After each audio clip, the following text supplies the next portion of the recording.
মানে হঠাৎ করে আচমকা শারীরিক সম্পর্ক? হ্যাঁ, হঠাৎ করে আসতো। ওনার সাথে আমার এটা কোনোদিনও ছিল না, কিন্তু কি হতো, উনি আসলে ঘুমাতো আলাদা রুমে, কিন্তু হয়তো বা সকাল আজানের পরে বা আজানের আগে কোনো একটা টাইমে আমি ফিল করতাম যে উনি আমার বেডে আসছে। মানে হঠাৎ করে আচমকা শারীরিক সম্পর্ক? হ্যাঁ, হঠাৎ করে আসতো। আমার নাম শিমু। শিমু, শিমু বয়স কত আপনার? আমার বয়স 35। 35 বছর বয়স। আপনি আমার এই অনুষ্ঠান অনেক দিন যাবৎ শুনছেন, প্রায় 5-6 বছর যাবৎ শুনছেন নিয়মিত। যখন একেবারে প্রথম দিকে শুনতেন তখন কি ভাবতেন যে এই অনুষ্ঠানে একদিন আপনি অতিথি হবেন? না, এটা ভাবতাম না, শুনতে ভালো লাগতো তাই শুনতাম। রাইট। এবং মজার কিছু ঘটনা আছে ওনার অনুষ্ঠান শোনার, যেটা আমি অনুষ্ঠানটা শুরুর আগে ওনার কাছ থেকে শুনছিলাম।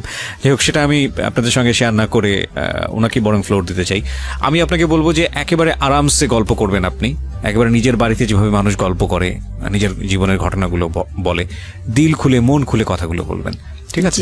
জি, শুরু করুন আপনি ছোটবেলা থেকে যেখান থেকে মনে পড়ে। আমার ফ্যামিলিতে হচ্ছে আমরা 4 ভাই 4 বোন। আমার আব্বু হচ্ছে বিজনেস করতো। জন্ম জেলা কোথায় আপনার? আমার জন্ম জেলা পিরোজপুর জেলা, মঠবাড়িয়া থানা। আচ্ছা আচ্ছা, ওকে। বাবা বিজনেস করতো ছোটবেলাতে, দেখেছেন আপনি? কয় ভাই বোন আপনারা? আমরা 8 ভাই বোন। আপনার পজিশন? আমার বড় হচ্ছে 2 ভাই 1 বোন। বড় 2 ভাই 1 বোন, আপনি 4 নাম্বার? জি, আমি 4 নাম্বার। আচ্ছা, বলেন। তো ছোটবেলা যেটা দেখতাম যে আব্বু বিজনেসের কারণে খুব একটা বাড়িতে থাকতো না, দেশের বাইরে বাইরে, মানে বাংলাদেশের মধ্যেই জেলায় জেলায় বলতে গেলে, বিশেষ করে একটুখানি ওনার বিজনেসটা বলি। ওই যে কাঠের বিজনেস ছিল, বড় বড় গাছ কেটে মানুষ দিয়ে কাটে আর কি, ওইগুলা টলার ভরে 4-5টা টলার 300 মণি 400 মণি ওইটা ঢাকায় নিয়ে আসা হতো। আচ্ছা, ঢাকায় আসা কাঠপট্টিতে ওটা দিত। আবার যাওয়ার সময় দেখা যেত মুন্সিগঞ্জ থেকে মিষ্টি কুমড়ার সময় মিষ্টি কুমড়া, গোল আলুর সময় গোল আলু, এগুলো আবার নিয়ে যেত আমাদের এলাকায় মঠবাড়িয়াতে। এইটাই ওনার বিজনেস ছিল। তো খুব বেশি বাবাকে কাছে পেতাম না, তো যতটুকু পেতাম বাবা খুব ভালোবাসতো আমাকে। কিন্তু আমি জানি না কেন আমার মাঝে মাঝে মনে হতো যে আমি মনে হয় আমার আম্মুর মেয়ে না। আমার আম্মু আমি স্কুলে যাই সেটা চাইতো না। আমি সকালবেলা মাদ্রাসায় যেতাম পড়তে, আমার খুব ভালো লাগতো। আমার আম্মু সেটাও পছন্দ করতো না। কিন্তু আমার বড় যে ভাই বোন ছিল তারা ঠিকই স্কুলে যেত, পড়াশোনা করতো, তাদের জন্য বাসায় টিচার রেখে দেওয়া হতো, কিন্তু আমার বেলা সেটা হতো না। তো তারপরে আমি কিছু অফ করিনি, আমি সে মাদ্রাসায় যেতাম, আরবি পড়তাম, নামাজ পড়তাম। আমি 7 বছর বয়সের কথা বলতেছি, তখনই আমি নামাজ পড়ি। তারপরে পড়াশোনা করি। আমাদের বাড়িটা একটু বলি, আমার বাড়িটাকে সবাই বলে বড় বাড়ি, মানে খুব বংশীয় একটা পরিবার আমাদের। আমার এক দাদা ছিলেন কারিয়ানা পাস, সেজন্য সবাই বলতো কারি সাহেব ওনাকে, উনি চাচাতো দাদা। আর সে কারণেই আমাদের বাড়িতে একটা মসজিদ আছে। এই যে চ্যানেল আইতে রোজার সময় যে মসজিদের কারুকার্য দেখায়, সেখানে আমাদের মসজিদটা সারা বাংলাদেশের মধ্যে নাকি বিশ্বের মধ্যে, আমার এটা মনে নেই, পেপার আসছিল 10 নম্বর স্থান। এটা কি আপনাদের পারিবারিক মসজিদ? পারিবারিক মসজিদ, ছোট্ট একটা মসজিদ, বাট তার কারুকার্য আনকমন, অনেক আগের। সে কারণে এটা এভাবে হাইলার দেখানো হয়েছে। জি, তারপরে প্রাইমারি স্কুল আমাদের বাড়ির উপরেই। তো ওই স্কুলের আবার টিচার আমার ফুফুরাই, এরকম গভর্নমেন্ট স্কুল এটা। তো স্কুলে দেখা যেত আমি খুবই একটু মানে ছেলেদের মতো আমার চলাফেরাটা ছিল। যেমন অনেক টিফিনের সময় সবাই খাবার খেত, আমি কোন গাছে আমলকি হয়েছে, কোন গাছে এটা সেটা ফল পেরে আনতাম। তো এই জন্য স্যারদের খুব বকাও খাইতাম সবসময়। তো যাই হোক, এভাবে কাটে। তো ওই যে বললাম বাবাকে খুব কম পাই। তো একটা কথা মনে পড়ে বাবার, যে সে যখন যাইতো বাড়িতে ঢাকার থেকে, তো ওই কাপড়ের খুঁতি বলতো তখন, টাকা নেওয়ার জন্য আর কি, ওইটা ভরে টাকা নিয়ে যেত। আচ্ছা, তো এই টাকা আমাদের খাটের উপর ঢালতো, সবাই মিলে গুছাইতো আর কি, সাইজ করতো যে এটা এত নোট, এগুলো দেখতাম। তখন মনে হতো যে আমরা তো অনেক বড় লোক, আমার বাবার এত টাকা, কত টাকা হবে এটা তো বুঝতাম না, ছোট মানুষ আমি। আচ্ছা, তো এরকম। আর আমার বাবা বংশের বড় ছেলে, সেই সুবাদে তারে সবাই বড় মেয়া বলে ডাকে। আচ্ছা, তো সেই সুবাদে আমরাও খুবই সম্মান পাই, বাইরে বের হলে সবাই খুব স্নেহ করে যে বড় মেয়ের মেয়েটা। তো এরকম। তো এর মধ্যে মধ্যে আমি যখন ক্লাস 5-এ, তখন আমার বরাপুর বিয়ে হয়ে যায়। তারপরে হচ্ছে আমি যখন ক্লাস 7-এ পড়ি, তখন একদিন আমি স্কুল থেকে এসে দেখি যে বাসায় কয়েকজন লোক লোক ড্রয়িং রুমে বসা, টুপি টুপি পরা। তখন আমার বড় বোন আমার কাছে একটা পেপারস নিয়ে যায় যে এখানে একটা সই দে। তো আমি বলি রে কিসের সই, ওনারা কারা? তো বলে সই দিতে বলছি, সই দে, তোরা তো কিছু জানি না, লাভ আছে। আমাকে তাদের সামনেও নেয়নি, ঘরেই আমার বোন কাগজটা নিয়ে যায়। তখন আমি সই দিই। কিছুদিন পরে আমি শুনি যে আমার বিয়ে হয়ে গেছে। বিয়ে কি বা পুরো মানে ওই ছেলেটাও এখানে আসে নাই। তো কার সাথে বিয়ে হয়েছে কি আমি কিছুই জানতাম না। যেটা হয় এলাকায় এটা ছড়াই যায় যে আমার বিয়ে হয়েছে। স্কুলে গেলে সবাই বলে এই তোর নাকি বিয়ে হয়ে গেছে। তো বিয়ে কি এটাই তো আমি জানি না। তো আমি বলি যে কি বিয়ে হয়ে গেছে, কার সাথে বিয়ে হয়েছে, বিয়ে কেমনে হয়? বরাপুরে তো দেখছি দুলাভাইয়ের সাথে বিয়ে হয়েছে, তো আমি তো এরকম দেখি নাই কিছু।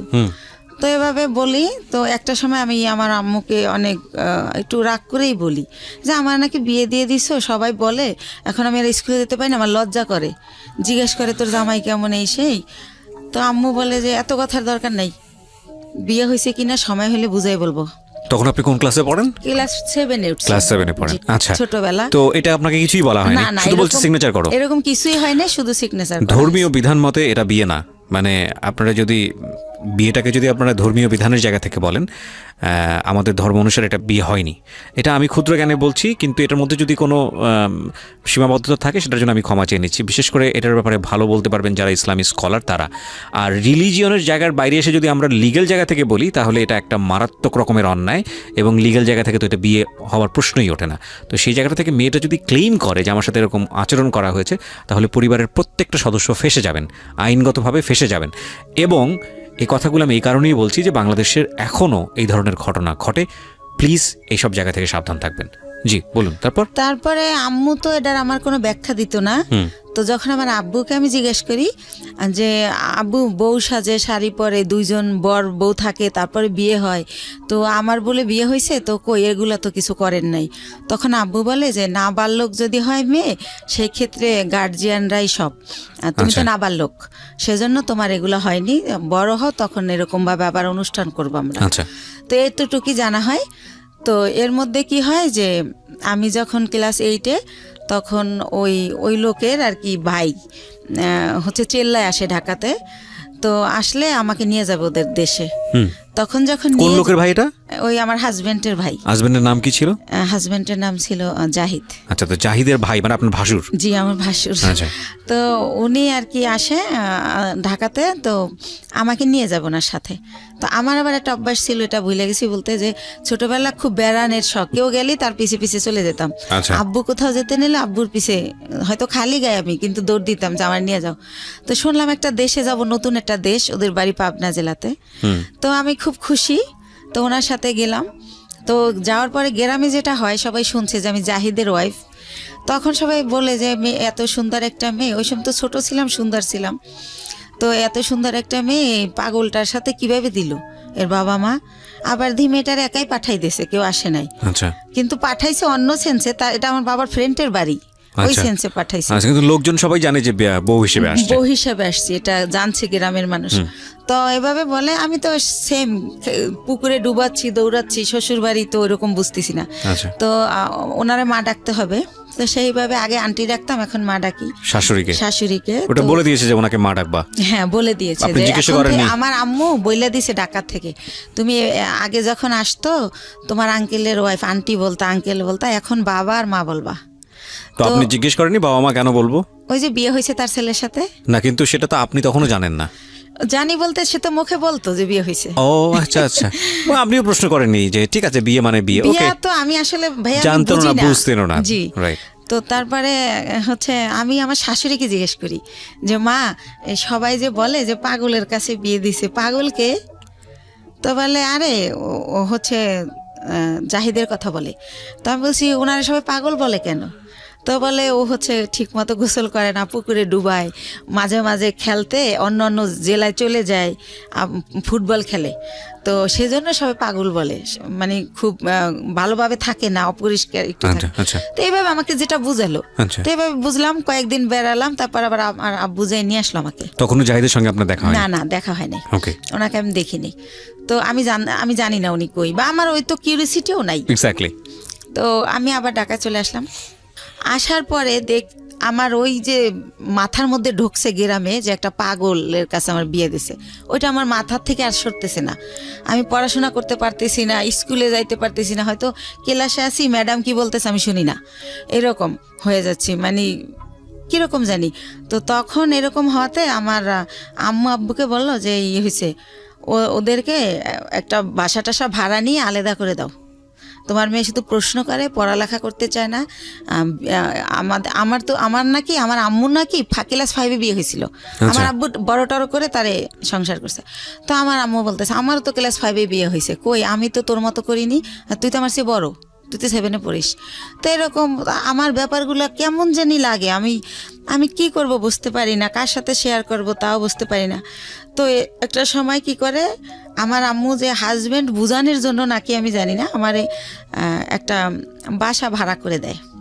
আমি ক্লাস 8-এ বাসা ভাড়া করে ফার্নিচার দিয়ে ওনার সাথে আমারে দেয়, উনি আনে। এই প্রথম ওনাকে আমি দেখি, একটা অনুষ্ঠানও করে ঘরোয়াভাবে নিজেদের আত্মীয় স্বজনের করে, ওই বাসাটা আমারে দেয়। মৌলবী পড়ে যে মৌলবী এনে যে কবুল বলতে হয় সেটা করিয়েছে আপনাকে? না। Very interesting. ওকে। তো তারপরে যেটা হলো, ওই দিন যেদিন অনুষ্ঠান করলো সেদিনও মিলাদের মতো করে করলো, হুজুর টুজুর ছিল ওনারা। তো যাই হোক, আর উনি পাগলটা ছিল কি পরে যেটা জানি গল্পে চলে আসবে, উনি সবসময় এরকম না, 24 আওয়ার্স এরকম তা না। তো উনি সকালে, আমি তো আম্মু বলছে সকালে রান্না করতে, তো রান্না করতে পারি না, তাও ডাল চাল মিলে একটু খিচুড়ির মতো করলাম। তো উনি খেয়ে অফিসে চলে গেল ওই গার্মেন্টসে।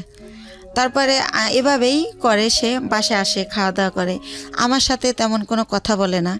এরকম পরের রাতে আবার দেখলাম কি, আমার একটা ছবির অ্যালবাম ছিল ফ্রেন্ডদের সাথে, কাজিনদের সাথে, ওইটা উনি টেনে টেনে ছেড়ে, তো ওই কাগজ ছেড়লে একটা আওয়াজ হয়, তো আমি ঘুমাই পড়ি, কিন্তু ওই আওয়াজে জেগে যাই।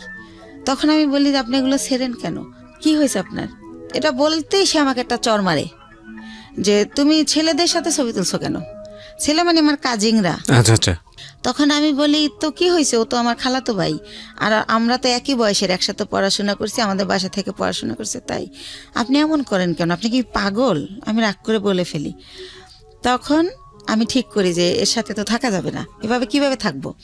তো ওই দিন রাত এভাবে কাটে, আমি সকালবেলা বাড়ি চলে যাই, গিয়ে আমার আম্মুকে বললে আমার আম্মু বলে তুমি বেশি চালাক, তোমাকে কে দেছে এই বুদ্ধি, কিসের পাগল, পাগল হলেও চাকরি করে কেমনে?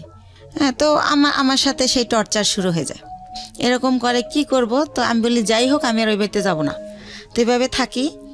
তারপরে আমি ঠিক করি যে আমার কিছু একটা করতে হবে, আমি এই বাসায় থাকবো না, ওই বাসায় থাকবো না। তো আমাদের একটা পারিবারিক ডক্টর থাকে, পিজির অধ্যাপক, উনি ওনার একটা ক্লিনিক দেয় মিরপুরে। তো আমি ওনার সাথে একদিন দেখা করে বলি আঙ্কেল আপনার এখানে আমার একটা কাজ দিবেন? তো বলে কি কাজ করবা তুমি, ছোট মানুষ? তো আমি বলি ওই যে প্রেশার মাপে কত কিছু করে, ইঞ্জেকশন দেয়, ওটা মানে শিখাবেন, আমি এগুলো পারবো। তা আমি এইতে তো অনেকটা তো আর ছোটো না। তো স্যার বলে, ওই আঙ্কেল বলে ঠিক আছে, এখানে চাকরি করলে আমাকে স্যার বলতে হবে, স্যার বলতে পারবা? হাসে আর বলে। আমি বলছি হ্যাঁ পারবো। তো ওইখানে কিছুদিন আমি শেখার পর আমি ওগুলো শিখে যাই, শেখার পরে আমার কিছু স্যালারি দেওয়া হয়, আর বেশি হচ্ছে আমার ভালো লাগে যে আমি ওইখানে টাইমটা পাস করতে পারি। আচ্ছা। তো এইভাবে চিন্তা করি। আপনি নিজের বাড়ি থেকে করছেন? হ্যাঁ, শ্বশুর বাড়িতে যাচ্ছেন না, ওই বাসায় আমি যাই না, তো বাবার বাড়ি থেকেই করছি, বাবার বাড়ির কাছেই, যেহেতু সেকেন্ড কলোনি থেকে মাজার খুব দূরে না। তো এভাবে করি। তো আমার বাবা জানতে চায় কেন করি, আমি বলি যে ডাক্তারি পোশাক, নার্সের পোশাক আমার ভালো লাগে, তো তাই করি, আমার খুব ভালো লাগতেছে। তো পড়াশোনার কি হবে, আমি বলছি না পড়াশোনা চলবে, সমস্যা নেই। তো এভাবে যাইতে থাকে। তো ওই লোকটা একেবারে অসুস্থ হয়ে পড়ে একটা সময়, মানে জাহিদ। আচ্ছা, আপনার হাজবেন্ড? হ্যাঁ, অসুস্থ হয়ে পড়লে ওনাকে অনেক জায়গায় ডাক্তার দেখানোর পর লাস্টে ওই ক্লিনিকেই ভর্তি করে আঙ্কেলের। ভর্তি করলে জিজ্ঞাসা করে আঙ্কেল যে এটা কে, তখন বলে যে আমার হাজবেন্ড, মানে যার অধীনে আপনি চাকরি করছেন। জি জি। ওকে। তো আঙ্কেলের ক্লিনিক, আঙ্কেল ওটার মালিক আর কি। তো বলে যে ওর হাজবেন্ড। তো আঙ্কেল অবাক হয়ে যায় যে ওর আবার বিয়ে হলো কবে, আমি জানলাম না, আর এতটুকু মেয়ে বিয়ে দিয়ে দিয়েছেন, কি করছেন, এই সেই আম্মুকে অনেক প্রশ্ন করে। তো তারপরে বলতেছে উনি আবার আমার চেয়ে তো অনেক সিনিয়র, 12-14 বছরের বড়, জাহিদ। জি। তো এই জায়গাটায় হচ্ছে আঙ্কেল আমার বাবা মাকে অনেক রাগই করে, যেহেতু পারিবারিক ডক্টর, সেভাবে একটা তাদের ভালো রিলেশন। তখন আমাকে সেই বলে যে তুমি হচ্ছে পরীক্ষা দিবা, স্কুল করতে হবে না, তুমি কাজ শেখো, তোমার ভবিষ্যৎ তুমি করো, এর কন্ডিশন ভালো না, কোন সময় কি হয়ে যায় বলা যায় না, স্যার আমাকে বলে। আচ্ছা। তখন আমি স্যার ডাকা শুরু করি যখন আমি ওখানে জব শুরু করি। তো তারপরে যেটা হয় যে আমার আব্বু ওনাকে ভারতে নিয়ে যায় ট্রিটমেন্টের জন্য, যেহেতু আমাকে বিয়ে দিয়ে ফেলছে। আর আমাদের ফ্যামিলিতে 2 বিয়েটা অ্যালাউ করা হয় না, বা ডিভোর্স এটা অ্যালাউ করতে পারে না। ওই যে বললাম আমার দাদা কারিয়ানা পাস। জি। তো ওইখানে গেলে ওনার ধরা পড়ে যে ওনার বুকের একটা হাড় ভাঙা, ওনার এই মাথার কিছু রক, ছোট ছোট রক ড্যামেজ। তো এইভাবে অনেক কিছুই ধরা পড়ে যায় বাবার কাছে। তো বাবা আয়সা যখন আমার শ্বশুরের মধ্যে মারা যায়, তো শাশুড়িকে প্রশ্ন করে যে আপনার ছেলে এত দিক দিয়ে ড্যামেজ, তারপর আমার মেয়েটাকে কেন নিলেন? আমার এত সুন্দর মেয়েটা হরিণের মতো দৌড়াতো, সেই মেয়েটাকে এরকম করলেন, এখন কি করব আমি? আর ওখানে ডক্টর বলেই দিয়েছে যে এ সম্পূর্ণ সুস্থ হবে না, কিছুদিন ভালো থাকবে, আবার এটা হবেই, এটা সম্পূর্ণ সুস্থ হওয়ার মতো না। আচ্ছা। তো এভাবে নিয়ে আসে। তো এগুলো যখন আম্মুকে আমার আব্বু বলে চাকরি নেই, তো এতে মধ্যে আমি ক্লাস 9-এ উঠি। তো আমি চাকরি নেই কোয়ালিটি হিসাবে। তো আল্লাহ রহমতে আমার হয়তো আউট নলেজ একটু ভালো। আমি অনেক 3 মাসের মধ্যে আমি যখন ঢুকি আমার 8,000 টাকা স্যালারি ধরে। 3 মাস পরে আমার স্যালারি 15,000 হয়ে যায়। আমার একটা লাইনের দায়িত্ব দিয়ে দেয়, লাইন শিপ বলে ওটাকে। তো এভাবে ও জব করে, আমিও জব করতে থাকি। তো ভালো এরকম। তো ওই ওইখানে আবার 3 বাইরের গার্মেন্টস। তো 3 ছাড়ই হচ্ছে আমারে এত ভালো জানে যে এক স্যার যখন আসবে না, অন্য স্যার কি করে আমি জানি বলি, এভাবে আমাকে করে আর কি, যে তুমি আমাদেরকে বলবা। তো এভাবে স্যাররা আমারে এক্সট্রা কিছু টাকা দেয়, এমনিতে আমি চাই না দেয়। আর আমি খুব কর্মঠ, খুব মন দিয়ে কাজ করি, এটা তাদের চোখে পড়ে। বা ডে বাই ডে আমি এত ইমপ্রুভ করি যে যারা 3 বছর চাকরি করে এত উন্নতি করে নাই। তো এভাবে স্যাররা খুবই ভালোবাসে আমাকে। তো এর মধ্যেই হচ্ছে আমার বেতন মোটামুটি 20,000-এর উপরে হয়ে যায়, এই এক্সট্রা টাকা নিয়ে, ওভার টাইম নিয়ে। এর মধ্যে ওই লোকটা আবার অসুস্থ হয়ে যায়, এমন অসুস্থ যে একদম হলুদ হয়ে যায়, একদম খারাপ অবস্থা হয়ে যায়। তো তখন আমার বাড়িতে নিয়ে যায় ওই মিরপুরে, নিয়ে আমার মা বোনেরা লতা পাতা জন্ডিস হিসাবে রস করে খাওয়ানো, ডাক্তার দেখানো, এগুলো করতে থাকে। এর মধ্যে ওই লোকের 3 মাস পর্যন্ত আমার কারণে মালিকে বেতন দেয় এমনি। আচ্ছা। যেহেতু আমারে ভালো জানে তারা মেয়ের মতো, সে কারণে বেতন দেয়। ওই লোককে মানে আপনার হাজবেন্ডকে? আমার হাজবেন্ড একই গার্মেন্টসে কাজ করতো? জি, একই গার্মেন্টসে কাজ করি। ওকে। এই যে আরো কিছু ওনার কিছু সিমটম ছিল। রাতের বেলা হঠাৎ করে মানে আমি ঘুমের মধ্যে দেখতাম কি সে মানে ভৌতিকভাবে আমার দিকে তাকায় আছে। ঘুমের থেকে উঠে, মানে ওনার দাঁতগুলো খুব বড় বড় ছিল, আর ওনার হচ্ছে উনি অনেক চেকন ছিল, অনেক লম্বা ছিল। তো উনি যখন খালি গায়ে এরকম করতো মনে হতো ভূত। তো আমি খুব ভয় পেতাম। তো ভয় পেলে কি হবে, আমি আবার ছোটবেলা থেকে তো কোরআন পড়তাম, নামাজ পড়তাম। তো ওইভাবে আবার দোয়া টোয়া পরে আবার ঘুমাই যেতাম। যেহেতু আমার অফিসটা ছিল সকাল 8টা থেকে রাতের 10টা পর্যন্ত, তো অনেক হার্ডওয়ার্ক করা হতো, রাতে খুব ক্লান্ত থাকতাম। তো আমি আর কেউ বলা বন্ধ করে দিলাম, কারণ ফার্স্ট দিকে যখন এর কথা বলতাম কেউই তো অ্যালাউ করতেছে না, আমাকে কেউ বুঝতেই আসে না। তো যাই হোক, এভাবে হয় আমার হচ্ছে। এভাবে চাকরি করতে করতে 2001 সালে আমি হচ্ছে 2000-এর শেষের দিকে আমি কনসেপ্ট করি, অফিসে মাথা ঘুরে পড়ে যাই। তখন আমারে হচ্ছে পরীক্ষা নিরীক্ষা করে ডাক্তারের কাছে নিয়ে দেখে যে আমার বাচ্চা পেটে। জি। তো বাচ্চা পেটে দেখলেও আমি অসুস্থ, ওষুধ খাচ্ছি, রেস্ট, যখন মাথা ঘুরে যায় নামাজের রুমে রেস্ট নিচ্ছি, যেহেতু স্যাররা আমার ভালো জানে। তো সেভাবে আমি আমার জবটা চালিয়ে যাই। তো যখন 6 মাস হয়ে যায় তখন আমি আর পারি না, নিজের সাথে আর যুদ্ধ করতে পারি না, তখন আমি জবটা ছেড়ে দেই। তো এর মধ্যে আমার মোটামুটি বেশ কিছু টাকা সঞ্চয় হয়ে যায়। তো জবটা ছেড়ে দেওয়ার পর আমার বেবিটা যখন হয় 2001 সালের মানে জানুয়ারি মাসের 31 তারিখ রাত 12:30টায় হয় আমার ছেলেটা। সেখানেও বলি, আমাকে যখন একটা প্রাইভেট ক্লিনিকে নেয়, অন্য লোকে নেয়, আমার হাজবেন্ড নেয় না। আর আমি যে প্রেগনেন্ট, এই সময়টা আমার মার আমাকে একটু সময় দেওয়া উচিত, আমার কাছে থাকা উচিত, কিন্তু আমার মা সেটা করে না। তো সে কারণে আমি ওই ভাড়া বাসায় থাকি, মার কাছে আর থাকি না। তো আমি যখন আমারে অন্য মানে ভাড়াটিয়ারা নিয়ে যায় একটা ক্লিনিকে, সেখান থেকে আমার অবস্থা খারাপ দেখে, যেহেতু আমার বয়স কম, সেজন্য আমার অবস্থা খারাপ হয়ে যায়, বা আমার খাওয়া দাওয়া হয় না ভালো। তো আমার ঢাকা মেডিকেল নিলে তখন ডক্টররা বলে যে ইমিডিয়েটলি সিজার করতে হবে, না হলে বাচ্চা মা কাউকে বাঁচানো যাবে না। তো সিজার করবে, হাজব্যান্ডের সিগনেচার লাগবে। এখন হাজব্যান্ড কোথায়? তখন উনি আবার ওই অসুস্থ থেকে সুস্থ হয়ে মোটামুটি অফিস আবার যায়, ওই কোম্পানি আবার অফিসটা পুরান ঢাকায় নিয়ে যায়, সেখানে উনি জব করে। তো ওনাকে বারবার বলা হয় যে আপনি আসেন, আপনার সিগনেচার ছাড়া অপারেশন হবে না। বলে কেউ একজন দিয়ে দিলেই হয়, আমি যাব না, সে আর যাই না। তো এক পর্যায়ে আমার যে এক ভাইয়া, ওই যে বললাম যে আগে জব করতাম একসাথে, ওই ভাইয়াটা হাজবেন্ডের জায়গায় সিগনেচার করে। তো আমার সিজারে আমার ছেলেটা হয়, আপনার ছবি দেখাবো না, আমি নিয়ে আসছি মাশাল্লাহ। তো আমার ছেলেটা ডক্টর হচ্ছে এভাবে পা ধরে ঝুলায় বেডে গিয়া, যখন আমার বেডে দেওয়া হয়, আমার যখন সেন্স ফেরে, তখন বলে যে আপনার ছেলেটা অনেক মেধাবী হবে, আমি এত বছর এই জবে আছি, এরকম খুবই কিউট, খুবই স্বাস্থ্যসম্মত হয় বেবিটা, তো ওরে ডাক্তারি পড়াবেন, আমার রিকোয়েস্ট রইলো, এভাবে বলে কথা বলতে বলতে। তো হসপিটালে আমি 10 দিন থাকি, ওখানে রাখা হয় 7 দিন, কিন্তু যেহেতু আমি ছোট, তার মধ্যে সিজার হয়, এই জন্য 10 দিন রাখে। তো এর মধ্যে কি হয়, আমার মা যেদিন আমার সিজার হয় তার পরের দিন আমার মার বাসার একটা কাজের মেয়েকে পাঠিয়ে দেয়, কিন্তু আমার মা যায় না। তো কাজের মেয়েকে জিজ্ঞেস করি, লাখি আম্মু আসলো না? বলে যে তার শরীর ভালো না, জ্বর। তো লাখি আমার সাথে থাকে হসপিটালে। আর একটা বুয়া, বাচ্চার বয়স কত? না, আমার বাচ্চা তো মাত্র হলো, আমি হসপিটালে। ওকে, ঠিক আছে।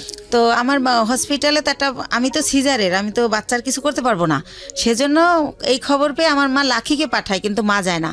তো 10 দিন পর আমার এই লাখি সহই আমার বাড়িতে নিয়ে যায়, আমার বাসায় নিয়ে যায়। তারপর আমার মা দেখতে আসে আমাকে। তখন আমি অনেক কান্না করে জিজ্ঞেস করি যে মা, তুমি কি সত্যি আমার মা? আমি হসপিটালে রইলাম, এত কষ্ট করলাম, তুমি আমার দেখতে আসলা না, এখন আসছো কেন? কয় আয়সা কি অন্যায় করে ফেলছি, একটু পরেই চলে যাব, আসছি তোমার বাচ্চার চুল কামাইতে হবে তাই।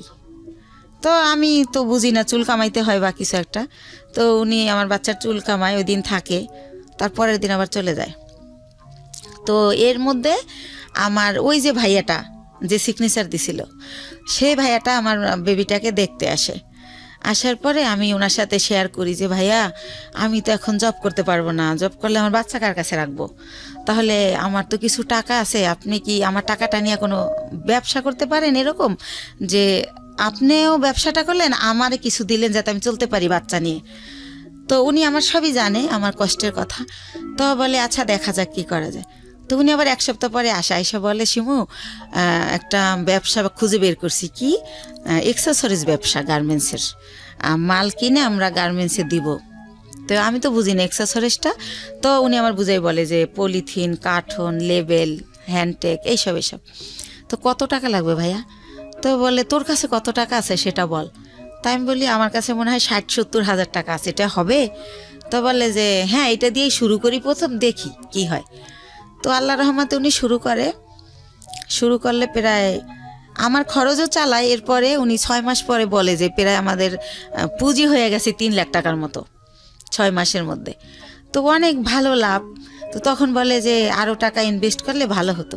তো আমার বাবার দেওয়া কিছু গয়না থাকে আমার, সেই গয়নাগুলো আমি বিক্রি করে আরও টাকা ওইখানে ঢুকাই। তো এরকম করতে করতে আমার বাচ্চাটা, মানে আমার ছেলেটার বয়স হয়ে যায় 2 বছর। 2 বছর, ওকে, 2 বছর হয়ে যায়। তো আল্লাহর রহমতে ভালোই আছি, ভালোই চলতেছি, ব্যবসা খুব ভালো হচ্ছে। তো এভাবে তো আমি বলি যে ভাইয়া এখন একটা অফিস নেন, তাহলে আরও ভালো হবে।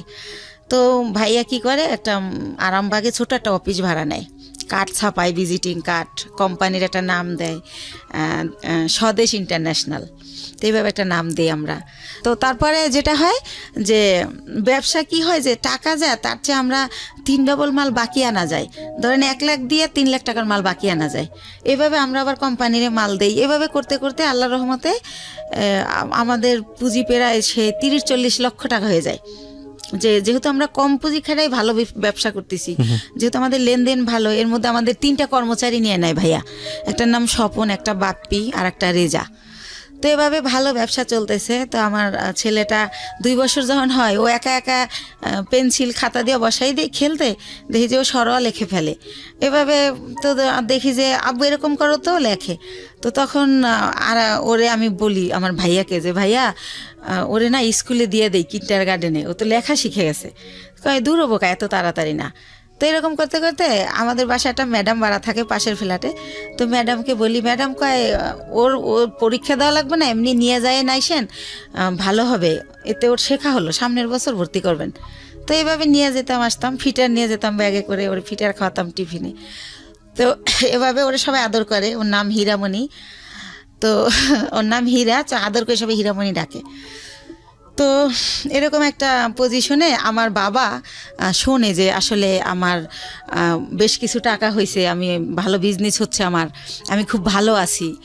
তো আমার বাবা আমাকে বলে কি যে ওই যে কারি দাদু, সেই দাদু মারা গেছে, দাদুর ছেলেরা সব আমেরিকায় সেটেল, তো তাদের কিছু জমি বিক্রি করে চলে যাবে, একেবারেই কম দামে দিয়ে দিবে যদি নিজেরা নেয় যারা বেলাডের। তো আমার বাবা আমাকে বলে যে হচ্ছে এরকম জমি বিক্রি করবে, তো তুমি কি কিনবা? তো আমি ভাইয়ের সাথে আলাপ করি, তো ভাই বলে যে জমি তো আর কিনলে ফালানো যায় না, কিনতে পারিস যেহেতু কম দাম। তো মাত্র 1 বিঘা জমি মাত্র 45,000 টাকা দাম। তো ওই 45,000 টাকা দিয়ে আমার বাবাকে আমি দেই, আমার বাবা জমিটা আমার নামে কিনে, আমি যাইও না দেখিও না, ওই আমাদের পিরিজপুরে আর কি, মঠবাড়িয়াতে। তো এইভাবে আমার জমিটা হয়।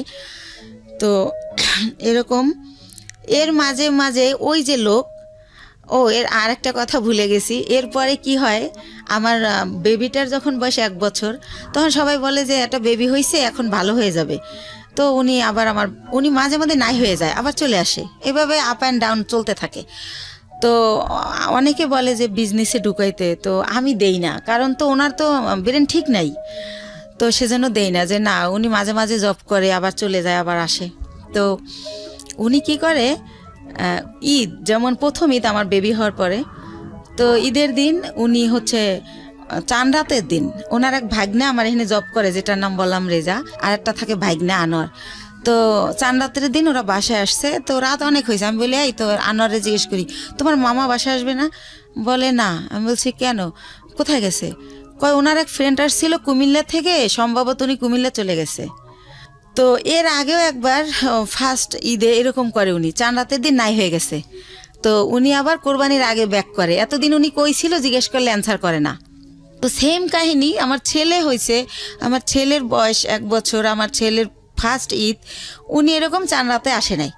তো আমি বললাম যে আগে আসে নাই, সেটা একটা ব্যাপার ছিল, এখন তো একটা ছেলে আছে, তা উনি গেল কোথায়? তো এভাবে জানতে জানতে জানি যে উনি কুমিল্লা চলে গেছে। কিন্তু ওনার একটা ব্যাপার ছিল যে উনি কোথায় যেত এটা বলে যেত না কখনো, ওনার মনে হয়েছে উনি চলে গেছে, আবার কেন জানি মনে হয়তো উনি ব্যাক করতো, উনি এই টাইপের ছিল।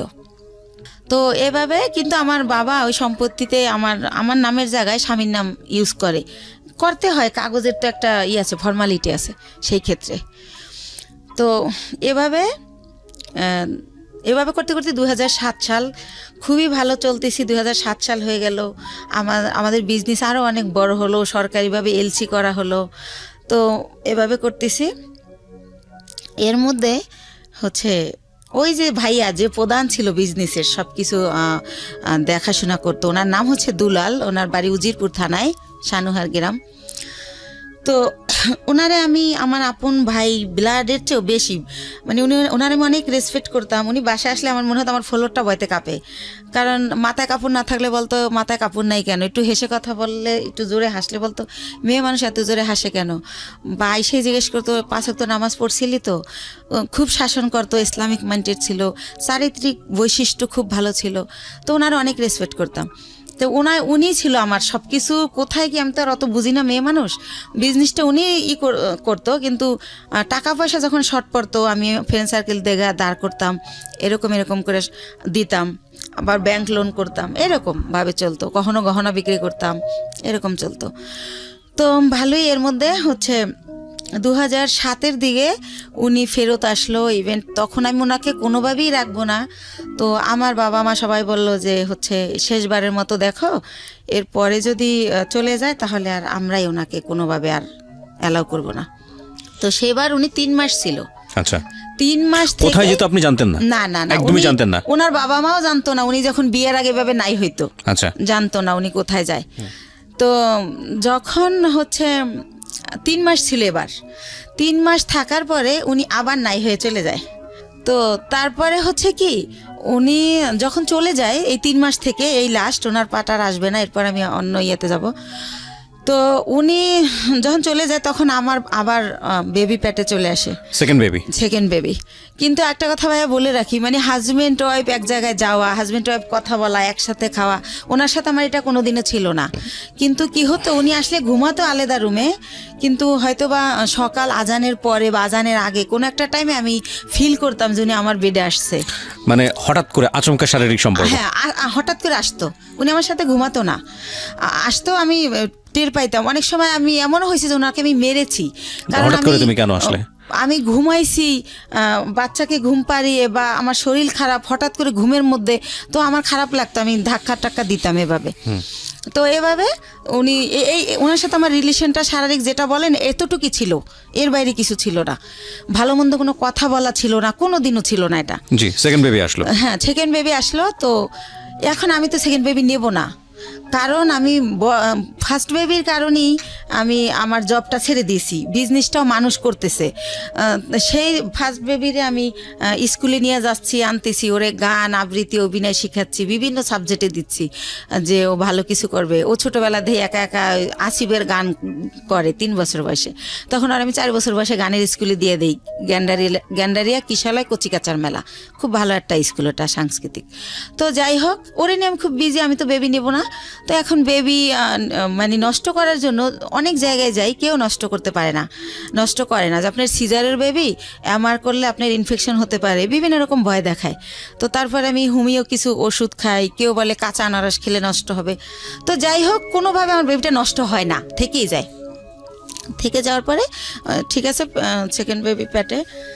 তো এভাবে সেকেন্ড বেবিটা হয় 8 দিনে। ওই টাইমটাতে আমি অনেক অসুস্থ থাকি, এতটা অসুস্থ, 8 দিনে আমার 2 মাস থাকতে হয় হসপিটালে। তো ওই টাইমটাতে 2 মাস আমি যখন থাকি, ওই যে আমার ভাইয়া, সে আমার ব্যবসার টাকা দিয়ে তার ভাইকে বিয়ে করায়, তার বোনকে বিয়ে দেয়। এরকম করতে করতে আমি, আমার কর্মচারী যারা, তারা আমাকে জানায় যে ম্যাডাম, আপনার কিন্তু ঘরের ইন্দুরে বান কাটতেছে, আপনি কিন্তু শেষ হয়ে যাচ্ছে সব, টেরও পান না আপনি। তো আমি বুঝি না, ইনডাইরেক্টলি বলা এত কথা আমি বুঝি না। এই ভাইটা কে ছিল আপনার? ওই যে আমার যে বিজনেস করতো, টাকাগুলো আমি দিতাম, বাট সে বিজনেসটা আপন ভাই তো না? না না। তাহলে উনি আমাকে বোন ডাকছিল, আর আমার বড় ভাইয়ের নামে ওনার নাম। ওকে, সেই সুবাদে ওনার আমি ভাই বলি। ঠিক আছে। তো এইভাবে, তো আমি এগুলো শুনলে ওনার আমি এত বিলিভ করি যে এত বছর সে আমার বিজনেসটা, সে 60,000 টাকা পুঁজি থেকে আল্লাহ রহমতে এখন 40-50 লক্ষ টাকার বিজনেস, সে যদি আমার ভালোই না বাসতো এটা তো হতো না। আর আমার ছেলেটাকে প্রচণ্ড রকম ভালোবাসে, মানে সে ডিউটিতে থাকলেও বারবার ফোন দিয়ে জিজ্ঞেস করে। ও এর মাঝে যখন ফোন বের হয়, সে আমার ফোন কিনে দেয় আমার ছেলের খবর নেওয়ার জন্য, আমি ফোন ইউজ করি, এরকম অনেক কিছু হয়ে যায়। তো যাই হোক, একটা সময় কি হয় যে 2011 সালের দিকে সে আমার শুধু বলতে থাকে আমার বিজনেসে লস, সিগনেট তোমার টাকা মেরে দিছে, অমুক জায়গায় এত লাখ টাকা, অমুক জায়গায় 7 লাখ 3 লাখ, এগুলো বলে। আমি যে ফ্ল্যাট ভাড়া দিব, সে আমার ভাড়াও ঠিক মতো দিতে পারতেছে না। তারপর আমার যত টাকা থাকে ওটা দিয়ে উনি ফ্ল্যাট কিনে ফেলার কারণে আমার ব্যবসার পুঁজি শেষ হয়ে যায়, কিন্তু উনি আমার সেটা বলে না। তো এর মধ্যে বাপ্পি যখন বলে, ওনার আমি যখন জিজ্ঞেস করি যে ভাই, ওনার আমি ভাই বলেই ডাকতাম, আর উনি আমার ভাই ভাইকেই কথা বলতো। তো ভাই, একটা সত্যি কথা বলবেন, একজনকে শুনলাম আপনি নাকি আমাদের জন্য একটা ফ্ল্যাট কিনছেন। আমি আমাদের জন্য বলি, আমি উনি কিনছে ওটা বলি না, আমাদের জন্য একটা ফ্ল্যাট কিনছেন। তখন হাসে আর কয়, এই গুলশান একটা ফ্ল্যাটের দাম জানিস? কিসের ফ্ল্যাট কিনছি গুলশানে? তুই ভুল শুনছিস। তো এর মধ্যে আবার সে আমার একটা সান্ত্বনা দিল যে রিভার ভিউতে 6 শতক জমি কিনছি তোর আর আমার নামে। হয়তো ওইটা কেউ শুনছে, বাপ্পিরে বলছিলাম, মনে হয় বাপ্পি তোরে ওইটা উল্টাভাবে বলছে। তো আমি ভাইয়ের কথাই বিশ্বাস করলাম, বাপ্পির কথা আর বিশ্বাস করলাম না। বাপ্পি আমাদের শুরু থেকেই কর্মচারী। তো যাই হোক, এভাবে 12 সালে দেখি যে আমার হচ্ছে মানে এমন অবস্থা হয়ে যাচ্ছে, সে 2-3 মাসের ভাড়া একসাথে দিচ্ছে।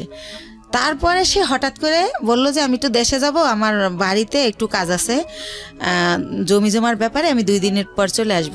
সে বাড়ি গিয়ে 22 দিন হয়ে গেছে যখন সে আসে না, আর আমি ফোন দিলি বলে এই তো ভাই কাইলে আসবো, পরশু আসবো, এরকম করে। এদিকে কর্মচারীরা বলে যে যাদের থেকে আমরা মাল বাকি আনি ওরা টাকার জন্য তাগেদা দিচ্ছে, আবার আমরা যেখানে টাকা পাবো সেখানে ওরা গেলে টাকা দিচ্ছে না, যে টাকা তো দেবো দুলালের কাছে। তো এভাবে আমি একদিন অনেক কান্নাকাটি করি, ভাই আপনি আসেন না কেন, এরকম এরকম অনেক কিছু বলি। এর মাঝে আমাদের ডিএসএস একটা অফিস নেয়, ওই অফিসটা ছেড়ে আরামবাগেরটা। তো আরামবাগেরটা আমি চিনতাম, ডিএসএস অফিসে আমি কোনোদিন আসি নাই, কারণ যেহেতু ছেলেদের কাজ কারবার সবাই পুরুষ মানুষ, ভাই চাইতো না যে আমি আসি, তো আমি আসতাম না। তো আমি অনেক কান্নাকাটি করি যে ভাই আমার কি সব কিছু শেষ হয়ে গেল, আমার স্বামী দিয়ে আমি সুখ পাইলাম না, আমি চিন্তা করছিলাম আমার ছেলেটাকে আমি মানুষ করব, আপনি তো সবই জানেন আমার জীবনের, এখন আপনি কোথায় গিয়ে লুকাই রয়েছেন, আমার কি হবে এখন, আমি কোথায় যে দাঁড়াবো। তো এভাবে অনেক কান্নাকাটি করার পরে বলে কি যে আচ্ছা ঠিক আছে আমি 2 দিন পর আসতেছি। এরকম করতে করতে সে 1 মাস থাকে। 1 মাস থাকার পর আমি জানতে পারি যে সে বিয়ে করছে দেশে, সেজন্য সে আসে না।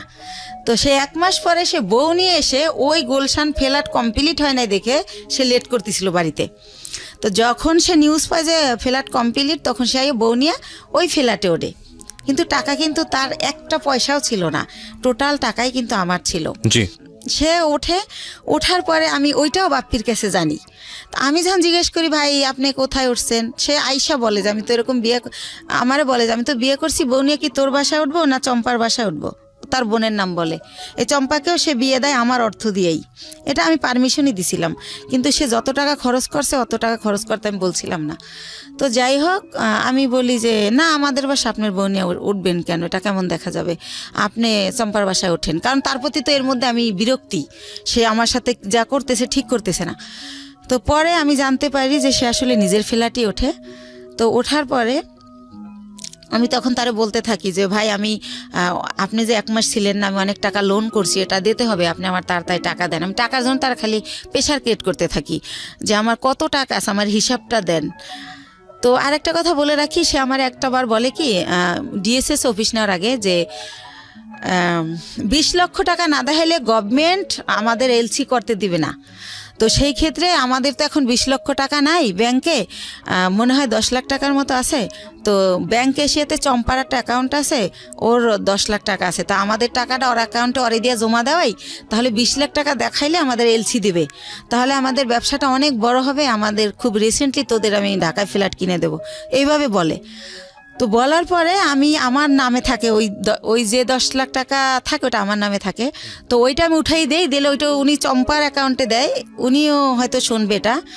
তো দেওয়ার পরে দেখেন আমার টাকাটা চম্পার হয়ে গেল। তো সেভাবে এক এক করে আমার সব কিছু এরা দখল করে নিছে। তো এর মধ্যে আমার ছেলেটা তো মাশাআল্লাহ বড় হয়।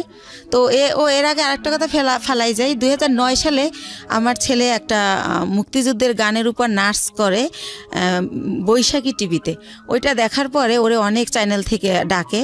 তো তারপরে আমি ওরা অনেক কিছুতে ভর্তি করি। তারপরে হচ্ছে ও 2009-এর শেষের দিকে বাংলাদেশ টেলিভিশনে একের পর এক প্রোগ্রাম করে।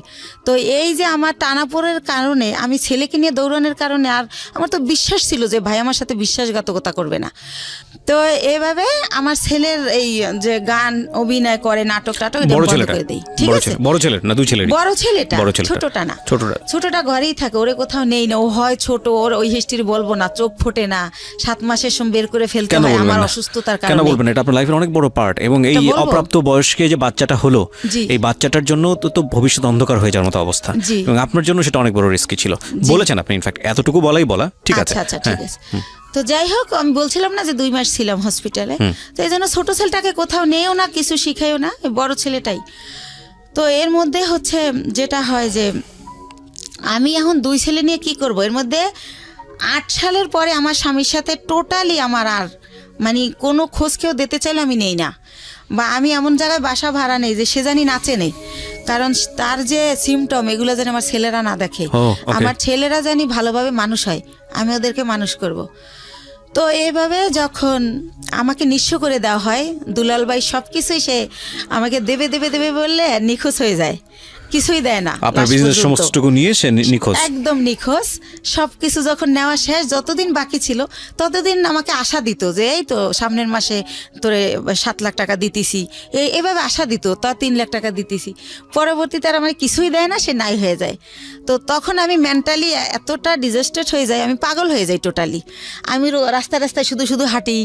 আমি সেই গ্যান্ডারের থেকে বুদ্ধিজীবী শহীদ মিনার যে 34 মাস দুপুরবেলা রোদ্রে আকাশের দিক তাকায় কান্না করি আর আল্লাহর সাথে কথা বলি, আকাশের সাথে কথা বলি যে আল্লাহ তুমি বিচার করো, আল্লাহ আমার অপরাধটা কি? আমার বাবা মামার দিকে তাকাইলো না, আমি অনেক কষ্ট করে একটা বিজনেস করলাম, একজনের বিশ্বাস করলাম, সে এটা করলো, আমার স্বামী এটা করলো, আমার অপরাধটা কি? মানে এটা আমি কারে জিজ্ঞেস করবো পাই না, তো আমি আকাশের কাছে জিজ্ঞেস করি, আকাশের দিক তাকাই তাকাই কান্না করি আর বলি। তো এই টাইমটাতে আমি ভাইয়া 3টা মাস আমি শুধু ওর স্যালাইন খেয়ে বেঁচে থাকি। মানে যখন দেখি আমি আর পারি না তখন একটা স্যালাইন গোলাই আর খাই। আমার ব্যাগে সবসময় পানি থাকে 1/2 লিটার আর স্যালাইন থাকে 4-5টা। তো এভাবে আমি 3টা মাস, আমার মনে আছে, আমি ভাতের আহার গেলতে পারি না। আমার কি হলো, আমার কি হবে, আমি নিঃস্ব হয়ে গেলাম। দুলাল ভাইয়ের আর আমি খুঁজে পাই না কোনোভাবে, সে নাম্বার চেঞ্জ করে ফেলে। তো যাই হোক, তার বাড়ি ঠিকানা জানতাম, কিন্তু বাড়ি যাই আমি কি করব, কাকে বলবো এটা? সে তো বাড়িতে যায় নাই। তো যাই হোক, এভাবে গেল এই পাঠ। তো তখন আমার তো এই বাচ্চা দুইটাকে কিছু করে খাওয়াতে হবে ভাইয়া। তো তখন আমি চিন্তা করলাম, আমি এর আগে ওই যে বড় জমিটা যে কিনলাম তার পরপরই আবার একটা ছোট জমি কিনি, 5 কাঠার জমি। এটাও আমার এক চাচার থেকে কেনা। তো আমি চিন্তা করলাম যে এই 5 কাঠা জমি বিক্রি করে আমি কিছু একটা করি। তো তখন ওই 5 কাঠা জমি আমি বিক্রি করব। এখন আমি যাকেই ঠিক করি, যেই আমাকে জমিটা কিনবে, যে জমিটা অ্যাডভান্স করতে যায়, তাকে আমার বোন থেরেট দেয়, বড় বোন, যে ওই জমি কিনলে তোর পা ভাঙা হাতও ভেঙে ফেলবো। লাস্ট পর্যন্ত আমার সৎ কাকা কিনবে, কালকে আমাকে 1 লাখ টাকা দিবে। আজ রাত 12টার সময় আমার কাকার নামে একটা মিথ্যা মামলা দিয়ে তাকে অ্যারেস্ট করানো হয়। তো এটা কেন করানো হয় আমি কোনোভাবে জানতে পারি না। তো একজনের কাছে জিজ্ঞেস করি, আমার বাবা মার কাছে জিজ্ঞেস করলে তারাও বলে না, তারা বলে আমরা জানি না। তো তখন শুনতে পারি যে জমি আমার বোন কিনবে, বাইরে বেচতে দেবে না সেজন্য। তো তখন আমি বাধ্য হয়ে আমার মাকে বলাই যে তাহলে বরাপারে বলো আমার জমিটা কিনতে। তো এর মধ্যে আমি শর্টকাট খুলে একটুখানি বলি, আমার বড় দুলাভাই বাংলাদেশের 20 জন ধনীর একজন, উনি বিশাল বড় লোক। তারপরে আমার ইমিডিয়েট যে ছোট, সে সৌদি আরবে বিজনেস করছে 25 বছরের মতো, সেও অনেক ভালো অবস্থায়। তো এরাও কিন্তু বড় লোক। তো আমার সেজো ভাইটাও মালয়েশিয়াতে ইঞ্জিনিয়ারিং পোস্টে গেছে উনি, সেও অনেক টাকার মালিক, আল্লাহর রহমতে অনেক ভালো পজিশন তার। অথচ এই যে আমি যখন তাদেরকে জানালাম যে এরকম দুলাল আমার সব মেরে পলাই গেছে, এখন আমার মৃত্যু ছাড়া উপায় নাই, আমার ঘরে ভাত নাই, আমার ঘর ভাড়া দেওয়ার মতো টাকা নাই, মানে এগুলো যখন প্রকাশ করলাম, তারা আমাকে খুব অপমানজনক কথাবার্তা বলল সবাই। মানে কোনোভাবে কেউ 5 টাকা দিয়েও আমাকে হেল্প করলো না। তো তারপর আমি ডিসিশন নিলাম জমি বিক্রি করার। এখন আমার বোন জমি কিনবে, কিন্তু সে কিন্তু আমাকে 5,000 টাকা দিয়ে হেল্প করলো না। তো যাই হোক, আমি বাধ্য হয়ে রাজি হলাম তাকে জমিটা দেওয়ার জন্য, মাকে দিয়ে বলালাম। তারপরে আমি গ্রামে গেলাম, তারপরে সে একজনকে দিয়ে জিজ্ঞেস করাইলো আমি জমির দাম কত চাই। তা আমার মা আমার শিখিয়ে দিল, তুমি বললো যে আপা তোমার যা ইচ্ছা তাই দিও, তাহলে তুমি বেশি পাবা, দাম টাম চাইও না। তো আমার মার কথাই আমি আমার বোনকে বলি, ওই যাকে দিয়ে বলায় তাকে বলি। তো পরের দিন আমাকে রেজিস্ট্রি করতে নিয়ে যায়, আমাকে কিন্তু 1 টাকাও দেয় নাই, বা কতটুকু জমি বা কত দাম কিছুই বলে নাই। তো ম্যাজিস্ট্রেট যখন জিজ্ঞেস করে আমি বলি যে হ্যাঁ টাকা বুঝে পাইছি। তো উনি আসার পর আমাকে মাত্র 1 লক্ষ টাকা দেয়, দিয়ে বলে যে তোর জমির দাম হচ্ছে 2,35,000, তো আর 1,35,000 টাকা আমি 15 দিন পরে দেবো। তো আমি 1 লাখ টাকা নিয়ে ঢাকায় চলে আসি। কিন্তু ওই যে দুলাল আমার টাকা দেয় না, আমি বাসা ভাড়া ছিলাম, ওই বাসা ভাড়া বেজে যায়, তারপরে ঋণ করে খাই ফ্রেন্ডদের কাছ থেকে, ছেলের খরচ করি স্কুলের।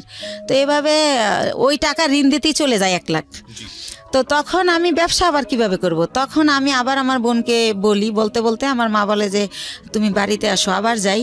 তখন আমার বোন আবার আমাকে 1 লাখ টাকা দেয়, দিয়ে বলে যে এই 35,000 টাকা বাকি আছে, এইটা তুই চাবি না, ফোন করে কখনো বলবি না, আমার যখন হবে আমি তোরে ফোন করেই বলবো, তখন তোরে দিয়ে দেব।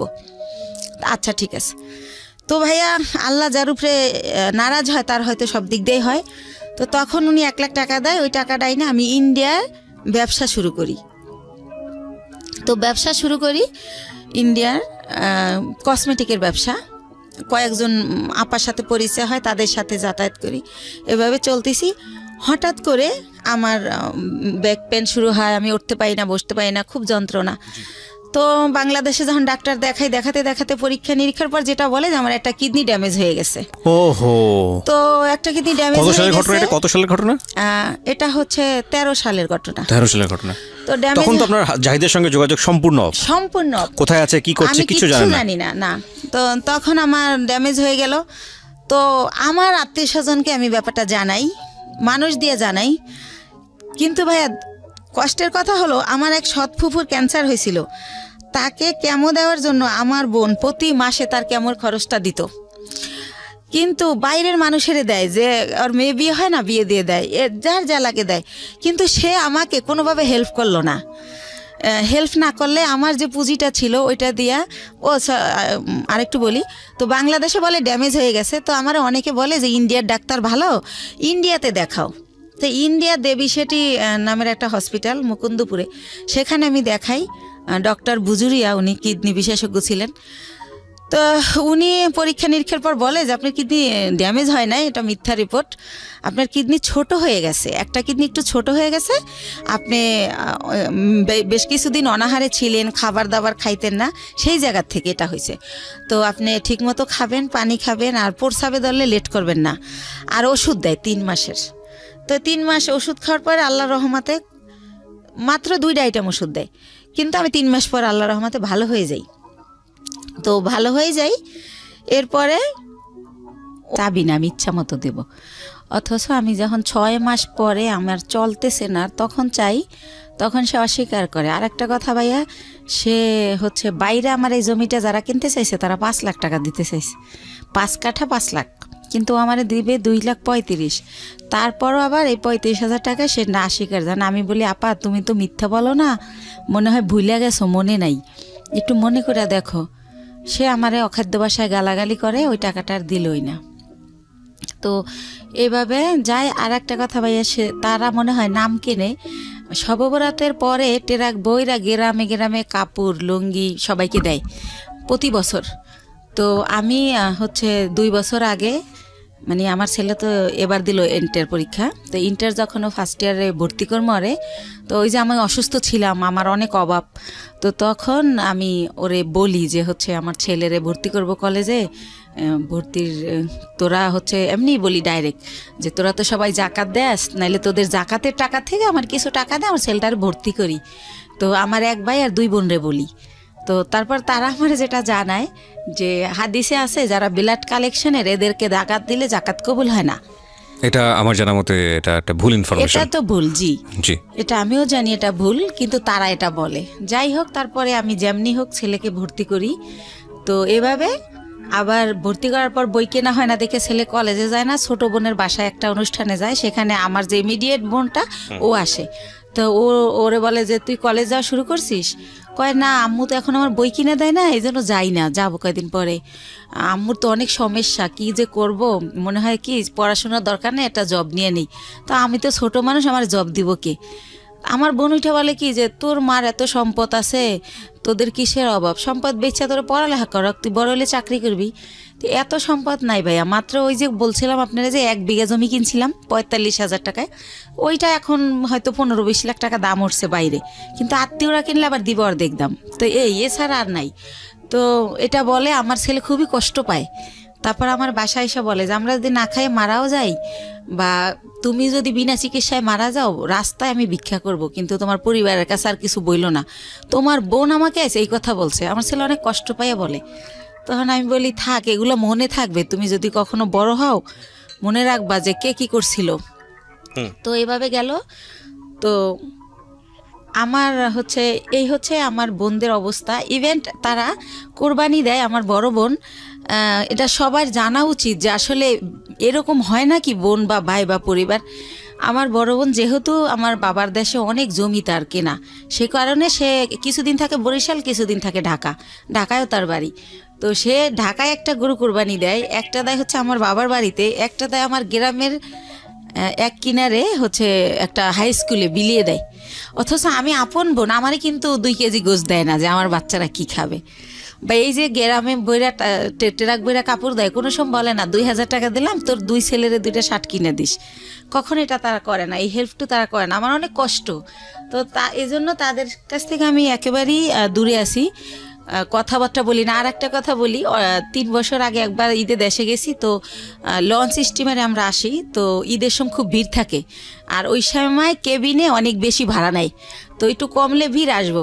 তা আমি শুনি আমার মা কাজের মেয়েকে বলে, আমার বাড়িতে সবাই কাজের মেয়েরা কাজ করে, আমার মা বোঝে নাই যে আমি পিছনে, কাজের মেয়েকে বলে একটু কষ্ট করে কর, কি করবি।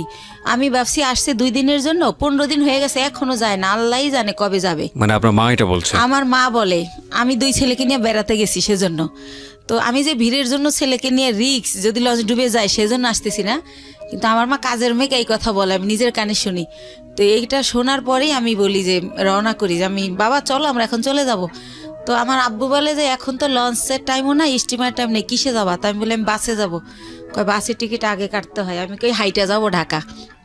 তো যাই হোক, আমার আব্বা আটকায় যে কাল সকালে যাও। তো পরের দিন আর কি ঢাকা চলে আসি। তো যাই হোক, এইভাবে গেল। এখন যেটা আসি সেটা হচ্ছে, আমি তো তারপরে কি করব, আমার ওইভাবে আমি কিছু এনজিও থেকে ওই যে লোন দেয় আর কি, ওই এনজিও থেকে আশা বেরাক, ওইখান থেকে। এর মধ্যে আপনার হাজবেন্ডের সাথে কোনো যোগাযোগ নাই? একদম পুরো কোনো যোগাযোগ নাই। ওকে। বা সে যে তার যে বাচ্চা আছে তার খবরও সে নেয় না, কোনোভাবেই না। তো আমি লোন তুলে তো ব্যবসা শুরু করি, কসমেটিক্সের ব্যবসা ইন্ডিয়া থেকে আইনা দোকানে দোকানে দেই, কিছু লাভ থাকে, ভালোই থাকে, চলতে পারি বাচ্চাদের নিয়ে। তো এভাবে এই ব্যবসা করতে থাকি। তো একা একা মাসে একবার ছেলেকে নিয়ে যাই, একবার আমি একা যাই, যেহেতু ছেলে পড়াশোনা করে, ছেলের তো সবসময় নেওয়া যায় না। তো এভাবে চলতেছি ভাইয়া, লোন টোন তুলে ব্যবসা করতেছি। তো এর মাঝে আবার কি হয়, আমার অনেক আগে আমার পায়ে একটা প্রবলেম হয়েছিল, কেউ একজন আমাকে মেরে এই গিটটা লড়াই দিছিল পায়ের। তো তখন ভালো হয়ে গেছিলাম। তো সেটা হচ্ছে কে একজনকে আমি নামই বলি, ওই যে আমার ভাই, যখন আমি তার একটু গালাগালি করছিলাম যে আপনি আমার টাকা দিয়ে ফ্ল্যাট কিনছেন আর আমার এখন ভিক্ষা করতে হবে, আমার কিচ্ছু নাই, আমি বাচ্চাদের নিয়ে কোথায় দাঁড়াবো। তো তখন সে আমারে খুব বাজেভাবে বকে, তখন আমিও তারে একটু রাব বিহেভ করি, তখন সে আমারে মারে, আমারে চেহার দিয়ে বাড়ি দিতে নেয়। তখন আমি পড়ে যাই, পড়ে গেলে আমার পাও ধরে মোচড় দেয়, তখন আমার এই গিটটা সরে যায়। তো তখন আমি অনেক কান্না করি, আমার ছেলে খুব চিৎকার করে কান্না করে। আমার ছেলেকে আমি এত আদর করি, মানে কি বলবো, আর আমার ছেলে ওরকম। তখন বলে বাবা তোমার আম্মু নাটক করতেছে, অত ব্যথা পায় নাই। তখন ও বলে না মামা, আমার আম্মু সত্যি ব্যথা পাইছে, ও খুব কান্না করে। তারপর আমার সুমানা হসপিটালে নিয়ে গেলে ডক্টর জিজ্ঞেস করে এটা কিভাবে হলো। তখন আমারে মাপ চায়, দূরে থেকে হাত দিয়া, যে বলিস না, মাপ চায়। তো তখন আমি কি বলবো, তখন আমি ব্যাপারটা না বলে তো ডক্টর বুঝবে না। তখন আমি বলি কি আমার হাজবেন্ড আমাকে এভাবে মারছে, আসলে তো হাজবেন্ড না, হাজবেন্ডের সাথে আমার যোগাযোগই নেই। তো এইভাবে ওই ব্যথাটা ভাইয়া হঠাৎ করে, যেহেতু ইন্ডিয়া যাতায়াত তো জানেন, অনেক ঘন্টা বাসে বসে থাকতে হয়, তো অনেক ঘন্টা বসে আবার আসতে হয়, সে কারণে কি না হঠাৎ করে আমার ওই বাম পাটা আবার প্রচণ্ড ব্যথা। তো আমার ছেলে আমাকে নিয়ে সরর দিতে গেল, ইয়াতে গেল, পঙ্গুতে গেল। তো তারা আবার রেফার করলো নিউরোলজি হসপিটালে। জি। তো নিউরোলজিতে আমাকে বললো এমআরআই করতে হবে। তো এমআরআই ওইখানে সরকারি এমআরআইতে ফি কম, কিন্তু 15 দিন পরে সিরিয়াল পরে। তো এই 15 দিন তো আমি সহ্য করতে পারবো না, আর আমি বেকার থাকলে আমার বাচ্চারা কি খাবে। তখন আমি বেসরকারি ইয়াতে পপুলারে যাই, ওই পপুলারে আমার থেকে 13,000 টাকা নেয় এই টেস্টটার জন্য। ওকে।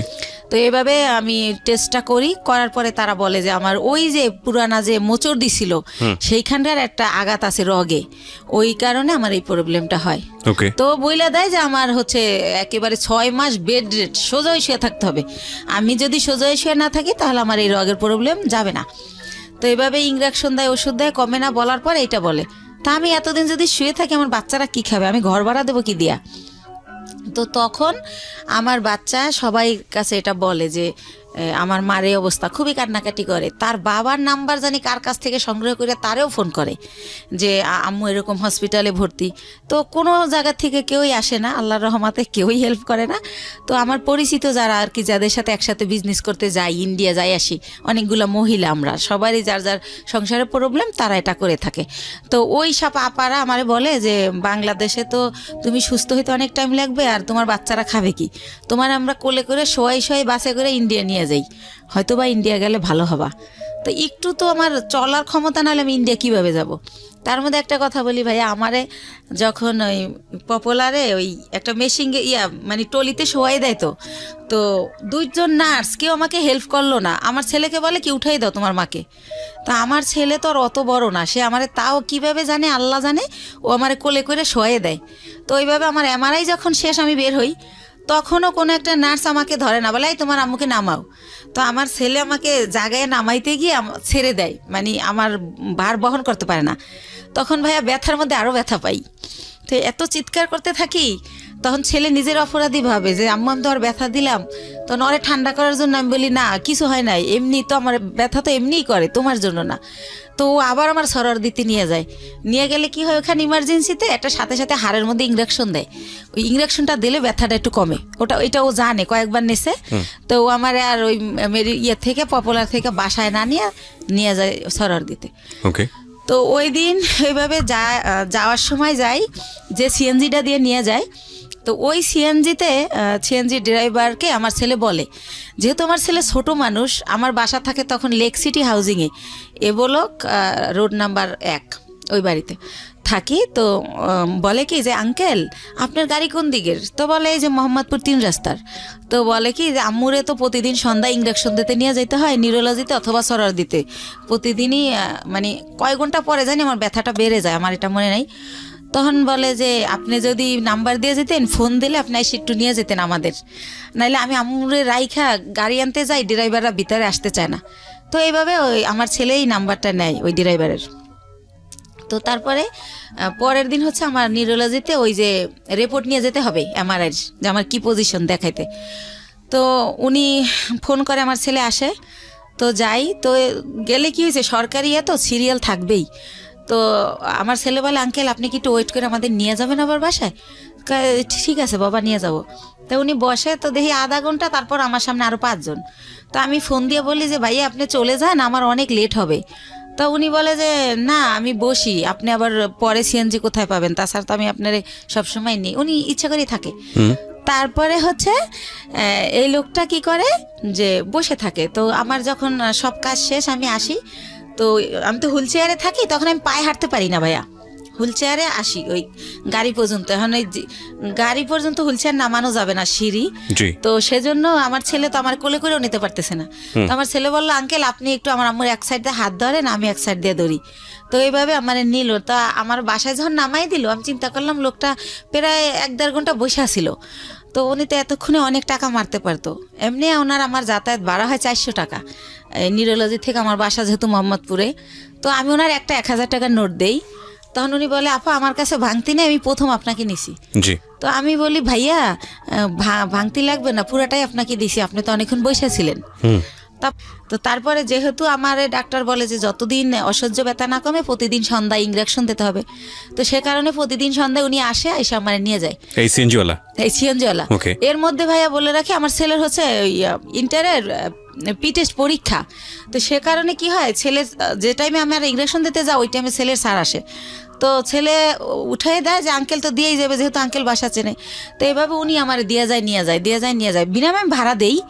তো এইভাবে হয়। তো যখন একটু আমি মোটামুটি দাঁড়াতে পারি, তখন ওই যে আপারা যাগোর সাথে ইন্ডিয়া যাই, তাদের সাথে আমি ইন্ডিয়া চলে যাই ওখানে আবার ডাক্তার দেখাই অর্থোপেডিক। ওনারা আমার কিছু দেয়, ওইখানে থেরাপি দেয়, তারপরে মেডিসিন দেয়। তো মোটামুটি আল্লাহর রহমতে আমি যাই, কিন্তু হুইল চেয়ারে বলতে গেলে আসার সময় আমি হাইটে আসতে পারি। এভাবে আমি ভালোভাবে বাসায় আসি। তো উনি এখন তার আমি ইঞ্জেকশন দিতে যাই না, কিন্তু উনি এমনি ফোন দেয়, আপা কেমন আছেন, কই কি করেন, এরকম ফোন টোন দিতে থাকে। তো আমার যেহেতু অনেক ওইখান থেকে আমার মাল নিয়ে আসতে হয়, সেই মালগুলো আমার ভাইয়া মার্কেটে পৌঁছাতে হয়। পলোয়ালে আপনার খদ্দর বাজার, এনএসকো টাওয়ার, কি ধরনের প্রোডাক্ট নিয়ে আসতেন? শ্যাম্পু, সেন্ট, সোনো, সাবান। এগুলো দিয়ে আপনার সংসার চলতো, মানে এই বিজনেস করেই? জি এইটা দিয়েই আমি চলি। তারপরে ভাইয়া ওই মালগুলো তো আবার পৌঁছাতে হয়। তো ওনারাই আমি ফোন দেই ইন্ডিয়া থেকে এসে ওই মাল দেওয়ার জন্য। তো তারপরে এইভাবে ওনার গাড়িতেই এই মার্কেটেটা দেই, উনি ওয়েট করে, আবার ওই মার্কেটে যাই, উনি ওয়েট করে। তো এইভাবে পরবর্তীতে যখন আবার আমি ইন্ডিয়া যাই, তো যেহেতু ওখানে যাওয়ার পর ওই যে পায়েরটা যে আগের বার দেখাই আসলাম, তো ডক্টর বলে যে হচ্ছে কি ওই ওখানকার ডক্টরদের ব্যবহার এত সুন্দর। তো আমার এই মা করে কথা বলে যে মা আপনার কি এখন কি অবস্থা কি জানতে চাই বলি। তারপর বলে মা আপনি 3টা দিন এবার এখানে থাকেন, 3 দিন যদি আপনার থেরাপিটা দেওয়া হয় এখানে তাহলে আপনি 100% সুস্থ হয়ে যাবেন। আর যেহেতু আমি বলছি যে আমি এই কাজ করে খাই, তো যেহেতু আপনি একটা কাজ করে খান তাহলে আপনি লেন্থি নেওয়ার দরকার নেই। তো সে কারণে আমি ওই থেরাপির জন্য 3 দিন যে থাকবো সেই 3 দিন আবার আজকাল পরশু এরকম না ভাইয়া, গ্যাপ দিয়ে। তো এভাবে আমার প্রায় 10-11 দিন ভারতে থাকতে হয়। আচ্ছা। তো 10-11 দিন পরে যখন আমি বাংলাদেশে আসি, বাংলাদেশে ঢোকার সাথে সাথে ওনার খালি ওই মিস কল অ্যালার্টে ওনার নাম্বার, মানে যে ওনার নাম হাসান। আচ্ছা আচ্ছা, সিএনজিওয়ালা ভদ্রলোকের নাম হচ্ছে হাসান। হাসান, হ্যাঁ। তো উনি হচ্ছে এত আসতেছে ওনার মেসেজ, তো আমি আবার ভাইয়া বাসে উঠলে মাথা ঘোরে একটু, সেজন্য ফোনও ইউজ করি না, খুব জরুরি ছাড়া হ্যালো বলি না, ফোন থুয়ে দেবে আগে। তো এত SMS, তারপর আমি একটু ব্যাক করলাম যে ভাইয়া এতবার ট্রাই করছেন কেন? তো বললো আপনি কোথায় ছিলেন, মানে সে বলতে স্যার চিৎকার করে কাঁদতেছে, 11 দিন হয়ে গেছে আপনার কোনো খোঁজ নাই, আপনি কি মানুষ, আপনি এরকম পারলেন কি করে, এই সেই উনি ওনার মতো বলেই যাচ্ছে নো স্টপ। তো আমি বলি যে ভাইয়া আমি তো ভাবছিলাম 2 দিন পর আসবো, কিন্তু আমার অসুস্থতার কারণে আমার 11 দিন লাগছে। তো হ্যাঁ, উনি বলতে স্যার কাঁদতেছে, ওনার নাকি অনেক কষ্ট হচ্ছিল, উনি খুব মিস করছিল, উনি আমার বাসার সামনে যে ঘুরে আসতো, এভাবে বলতেছে। আমি অবাক হলাম যে ওনার সাথে তো আমার ওরকম কিছু না, জাস্ট কয়েকদিন ওনার গাড়িতে চড়ছি, এই তো। তো উনি এরকম কেন করলো বুঝলাম না, আমি নিজে নিজে গাড়িতে বসে এটা ইয়ে করতেছি। তারপর ওই আপাদের আমার পাশে সাজেদ আপা বসা, ওনারে শেয়ার করলাম যে আপা এরকম। তা আপা বললো ওই লোকটা তোমারে ভালোবাসে। তাই আমি বলি কি যে আমার যে 2 ছেলে, আমার যত ভালোবাসা তো ছেলেদের, আর আমি ছেলে ছাড়া জীবনে কিছু ভাবি না। দেখেন আজকে 8 বছর ওর বাবার সাথে আমার কোনো যোগাযোগ নাই, তারপরেও কিন্তু আমি এই ছেলেদের নিয়ে আসি।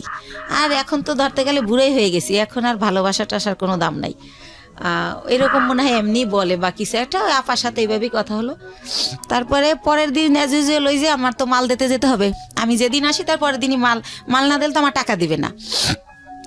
তো উনি তো জানি যে পরের দিন আসতে হবে, উনি সকালে গাড়ি নিয়ে আসে। তো আমি বলি ভাইয়া আমার খুবই টায়ার্ড লাগতেছে, আপনি আমার দোকানগুলো তো চেনেন, স্লিপগুলো আমি দিয়ে দেই, আপনি মালগুলো দিয়ে আসেন, আপনার যা ভাড়া হয় আমি দিয়ে দেবো। আর আমি লগে গেল ভাইয়া মালগুলো উনিই ক্যারি করে, উনি উঠাই দেয়, আমি আবার লেবার ওই শোরুমে ফোন দিলে ওরা লেবার পাঠায়, তো তাদের সাথে সাথে উনি ক্যারি করে। তো আমি কই আপনি ফোন দিলে আপনি একটা করে ফোন দিবেন, লেবার নামবে, এভাবে দিয়ে আসবেন। তো বলে আচ্ছা।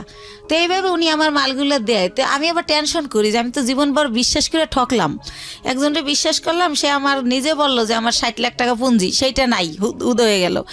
আবার এখন আবার আমার এই কয়টা টাকা লয়ে যদি ফলাই যায় আমি কি করব, এভাবে টেনশন করতেছি।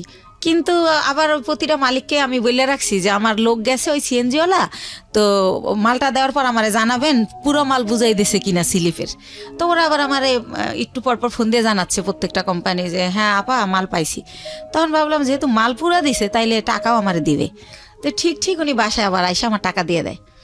তো এইভাবে টাকা দিয়ে দেওয়ার পরে একদিন উনি বলে যে আপা আমি আপনার সাথে কিছু কথা বলবো, আপনার বাসায় আসতে পারি? তখন আমি বলি কোন ব্যাপারে ভাইয়া? বলে আমি একটা প্রবলেমে পড়ছি, এটা আপনার সাথে শেয়ার করবো। তো আমি বললাম আচ্ছা ঠিক আছে আসেন। কিন্তু আমার বাসা চিনেই। তো উনি আইসা আমার ড্রয়িং রুমে সোফায় বসে। তো আমি তো ওই পার ব্যথার জন্য ডক্টর বলছে যতটা পারি শুয়ে থাকার, তো আমি ওই পা লম্বা করে কোনো রকম বসি। তো ওনারে আমি বলি যে হ্যাঁ ভাইয়া বলেন, আর নাস্তা দিতে বলি, আমি অসুস্থর কারণে আমার বাসায় আবার একটা কাজের লোক রাখি যে কিছুই তো করতে পারি না পাওয়ার জন্য, তো তারে নাস্তা দিতে বলি। তখন সে বলে যে ওরে যেতে বলেন, ওর সামনে বলা যাবে না। তো তখন আমি ভাবলাম ওরে যেতে বলবো, ও তো কাজ করে তারপর যাবে। তখন আমি বললাম ঠিক আছে তাহলে আপনি আমার বেডরুমে আসেন। তো উনি আমার রুমেই যায়। তারপরে বলে যে আপা এরকম ও আবার থাকতো আর বোনের বাসায় মোহাম্মদপুরে। আর বলে রাখি ওর বোন জামাই হচ্ছে একটা গভর্নমেন্ট জব করতো সমাজ কল্যাণ অধিদপ্তরে, ঘুষ নেছে, সে কারণে ওনার জবটা চলে যায়। তারপরে সে কি করে, তার কাজ হচ্ছে মানুষের জব দেবে বলে টাকা নেয় 8 লাখ 10 লাখ, যে গভর্নমেন্ট জব দেবো আমি, গভর্নমেন্টের অমুক সচিব, মিথ্যাচার করে। তো এইভাবে উনি বিভিন্ন লোকের থেকে টাকা আনে। তো এইভাবে ওই হাসান ওনাকে কয়েকজন লোকের থেকে টাকা এনে দেয়। তাই এখন উনি জবও দেয় না টাকাও দেয় না, তারা হাসানকে খুব টর্চার করে, গ্যাঞ্জাম করে। তো এটার পরে কি করছে, হাসানের বোন আবার জব হয়েছে একটা পরিকল্পনায়, সে গেছে খুলনাতে। তো বোনের বাসা খালি, এর শুনে ও আবার ওই খালি বাসে আসে, আইসা থাইকে সিএনজি চালায়। এটা আমি আগেই জানতাম, আমার কথায় কথায় বলছিল। তো ওই দিন যেটা নতুন বলে সেটা হচ্ছে যে ওরে নাকি ওর দুইটা ফ্রেন্ড নিচে আইসা ফোন দেয় যে তোর বাসা তো খালি, তোর বাসায় কি একটু আসা যাবে? তো উনি আমার যেটা বলছে, তা ওনারা বলে যে হ্যাঁ, ও বলে যে হ্যাঁ আয়, সমস্যা নেই। তো উনি যখন গেট খোলে, ওনারা থাকে 4 তলায়, তখন দেখে 3টা ছেলে সাথে একটা মেয়ে। তখন বলে মেয়েটাকে, কয় আমাদের ফ্রেন্ড। কয় তুই তোরা মেয়ে নিয়ে আসছিস কেন? তোরাতে কেউ দেখলে, দারণ টারণ দেখলে আমার বোন জামাইকে বলে দেবে আমার অবস্থা খারাপ। তো বলে না, তোরাতে কেউ দেখবে না, আমরা আবার আধা ঘন্টা পর চলে যাব। তো তারপরে নাকি তারা ওই সময় ওই ইয়াবা নাকি বাবা কি জানি বলে, ওইটা খায়। জি, ওইটা খায় ওই যে 3টা ছেলে আর ও 4 ছেলে আর ওই মেয়ে। তো ও নাকি জীবনে এটা কোনোদিন খায় নাই। ওই দিন ফার্স্ট ওই মেয়েটা ওরা জোর করে খাওয়ায় যে আমি মেয়ে মানুষ খাই, তুমি ছেলে কেন খেতে পারবে না? তারপরে খায়, ওরেও খাওয়ায়। ওইভাবে নাকি ভিডিও করে, ছবি তোলে। ইভেন্ট ভাইয়া ও যেটা বলেছে, এটা খাওয়ার পরে নাকি ওরা ফিজিক্যালি রিলেশন করে। কে বলেছে এটা? এটা হাসান বলেছে আমাকে। ওকে। ওই মেয়েটা নাকি ওরেও বাধ্য করে। ও আবার ইসলামিক মাইন্ডের কথাবার্তা বলতো, আমিও জানি ও ইসলামিক, কিন্তু ও বলে যে ওই মেয়েটা আমাকে জোর করে এটা করে। আমি তো জীবনে এটা প্রথম খাই, আমার হুঁশ থাকে না সে কারণে। ওকে। তো তখন ওইগুলো এখন ওই মেয়েটা ছবি আর ভিডিও করে রাখছে, এখন আমাকে ব্ল্যাকমেল করে যে ওইগুলো পেপারে দিয়ে দিবে। মেয়েটা ব্ল্যাকমেল করে, এই ঘটনা এসে আপনাকে হাসান বলছে? হাসান বলতেছে। ওই মেয়েটার নাম শানু। তো এটাও বলে। তো বলার পরে আমি বলি ব্ল্যাকমেল কিভাবে করে? কয় দেখেন, আমি কষ্ট করে গাড়ি চালাই, সন্ধ্যার পর স্ট্যান্ডে এসে আমার টাকাগুলোও নিয়ে যায়। আর যদি না দিতে চাই তাইলেই বলে যে যদি না দাস তাহলে কিন্তু ফাঁস করে দেবো, তাহলে কিন্তু পেপারে দিয়ে দেবো। তো আমি বলি আপনি, তো আমাকে দিলে আপনার কি প্রবলেম হবে সেটা বলেন। কয় প্রবলেম হবে, আমি বাবা মার একমাত্র ছেলে, আমার বাবা মা মরেই যাবে। আমার বাবা অপারেশন হয়েছে কয়েকদিন আগে, আমার মা হাই প্রেশারের রুগী। তো আমি বলি আপনি বাবা মার সাথে শেয়ার করেন বিষয়টা, যে আমি এরকম পরিস্থিতির শিকার, শেয়ার করলে তারাই আপনার ভালো বুদ্ধি দিতে পারবে আমার চেয়ে। রাইট। তারপর বলেন না, এটা তো বলাই যাবে না, আমার মা শুনলে স্টক করবে, সে এরকম। তা আমি বলি কি করব আমি? তো আমি ওনারে বুদ্ধি দেই যে আপনি এখন থেকে আর টাকাও দিয়েন না, আর ওইখানে যাইন না, কয়দিন গাড়িও চালাইন না, যাতে ছেলে মেয়েটা আপনার খুঁজে না পায়। তো আমি কই ঠিক আছে, অনেক চিন্তা ভাবনা করে যে আপনি মেয়েটার নাম্বার দেন। তো মেয়েটার সাথে আমি অনেক কথা বলি, ভয়টায় দেখাই যে আমি হচ্ছে ইয়াতে চাকরি করি, পুলিশ ডিপার্টমেন্টে। হ্যাঁ, তুমি এটা করো, এমনি তো ইয়াবা খাও তো আইনত নিষিদ্ধ, তারপর তুমি মেয়ে মানুষ, তারপর যে তুমি খাও তাহলে তুমি এটা ব্যবসাও করো, তোমার জেল হয়ে যাবে। এটা এইসব কই ওরে ভয় দেখাই আর কি, যাতে করে ওরেও ব্ল্যাকমেল না করে ওর কারণে। তো আবার একটু পরপর ফোন দেয়, আপা শানুরে ফোন দিছিলেন, আপা কি বলছে, এরকম বলতে বলতে তো ওই রিলেটেড হইতে গিয়ে ওর সাথে আরও বেশি কথা হয়ে যায়। তো একটা সময় সে হচ্ছে বলে যে দেখেন, ও যেভাবে পারে ও আমার বিয়ে করবে যে কোনো জায়গায় ধইরা, কিন্তু দেখেন এরকম একটা মেয়েকে কি বিয়ে করা যায়, যাকে নিজের চোখে দেখছি যে অন্য ছেলেদের সাথে এরকম করছে, এটা তো বিয়ে করা যায় না। তা আমি যদি কারো বিয়ে করি তাহলে ও আমার ছেড়ে দেবে, জানবে আমার বউ আছে, আমাকে আর ডিস্টার্ব করবে না। তা আমি বলি তা আপনার বাবা মা এখন কোথায়? কয় ওনারা তো দেশে, কয়দিন পর ঢাকায় আসবে, আমাকে আসলে বলবেন জানি আপনার বিয়ে করাই দেয়।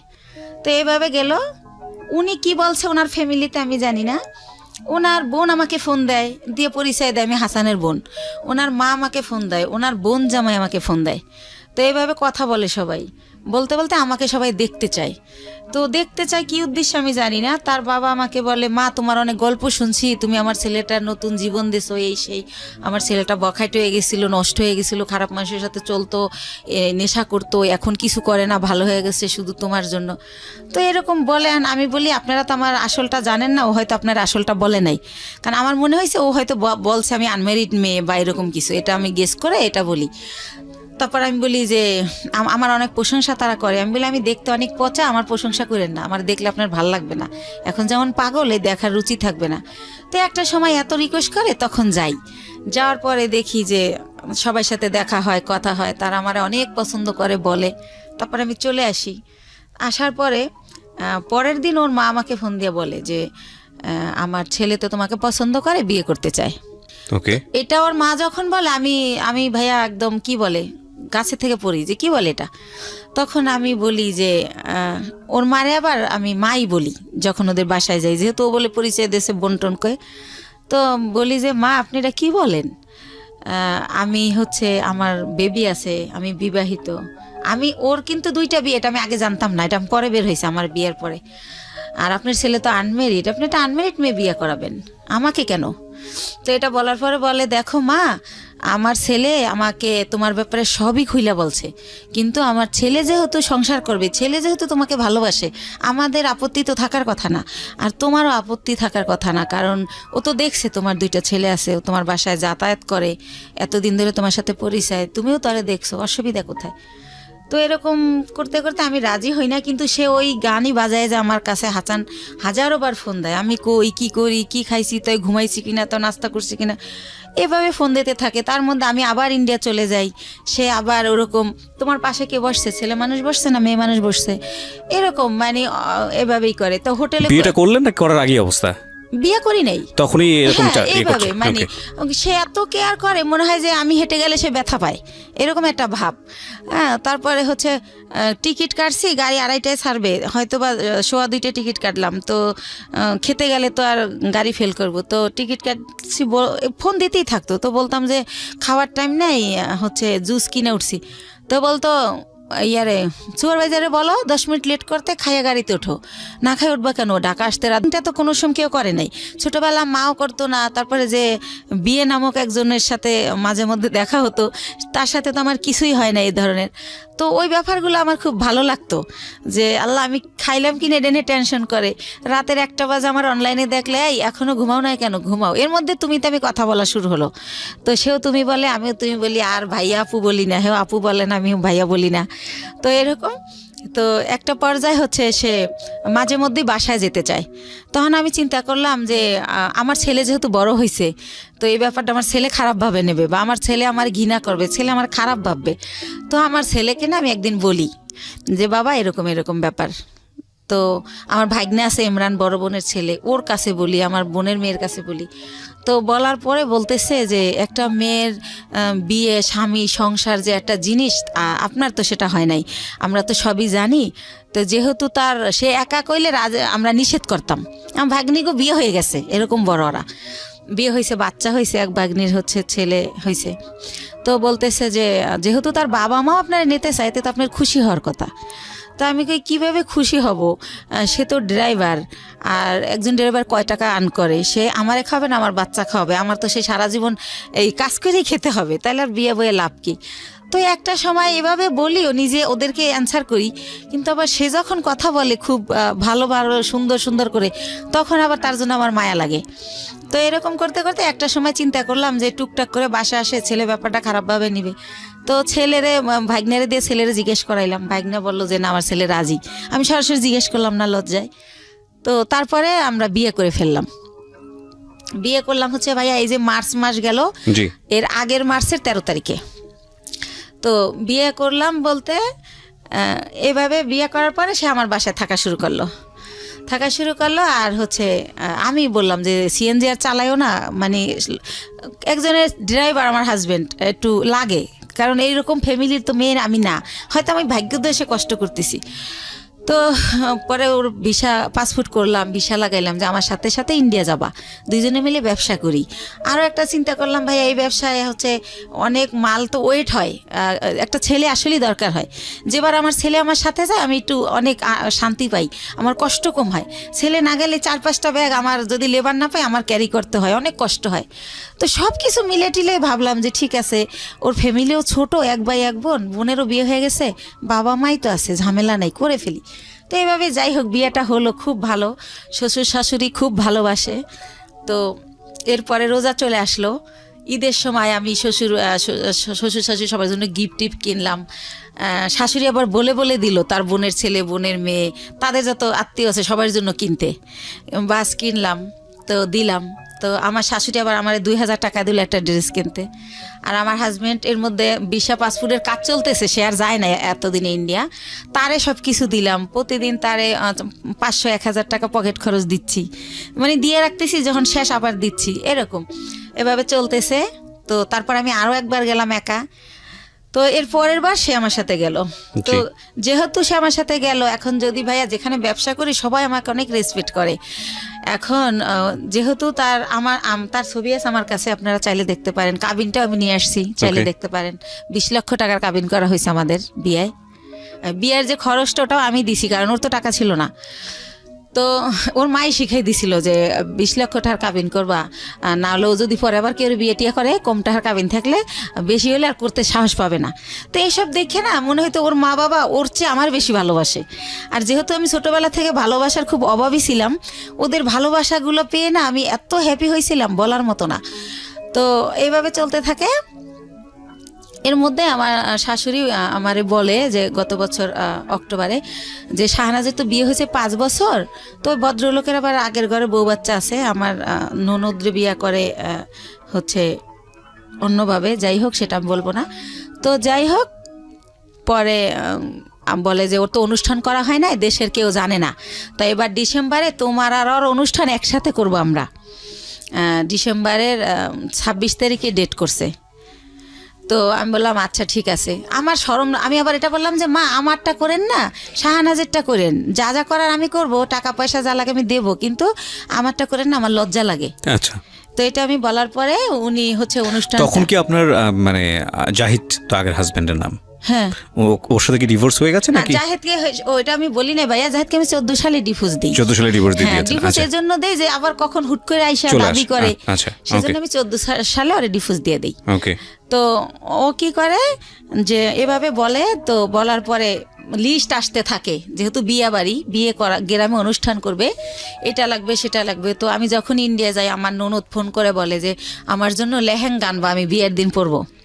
তো তার জন্য আমি অনেক সুন্দর দেখে একটা 12,000 টাকায় লেহেঙ্গা কিনে নিয়ে আসি। তারপরে যা যা বলে মোটামুটি, এবার আমার শাশুড়ি আমার লিস্ট দেয় যে আমার দাদি শাশুড়ি, আমার নানি শাশুড়ি, আমার মামা শ্বশুরের শাশুড়ি, সবার জন্য কাপড় কিনতে বলে।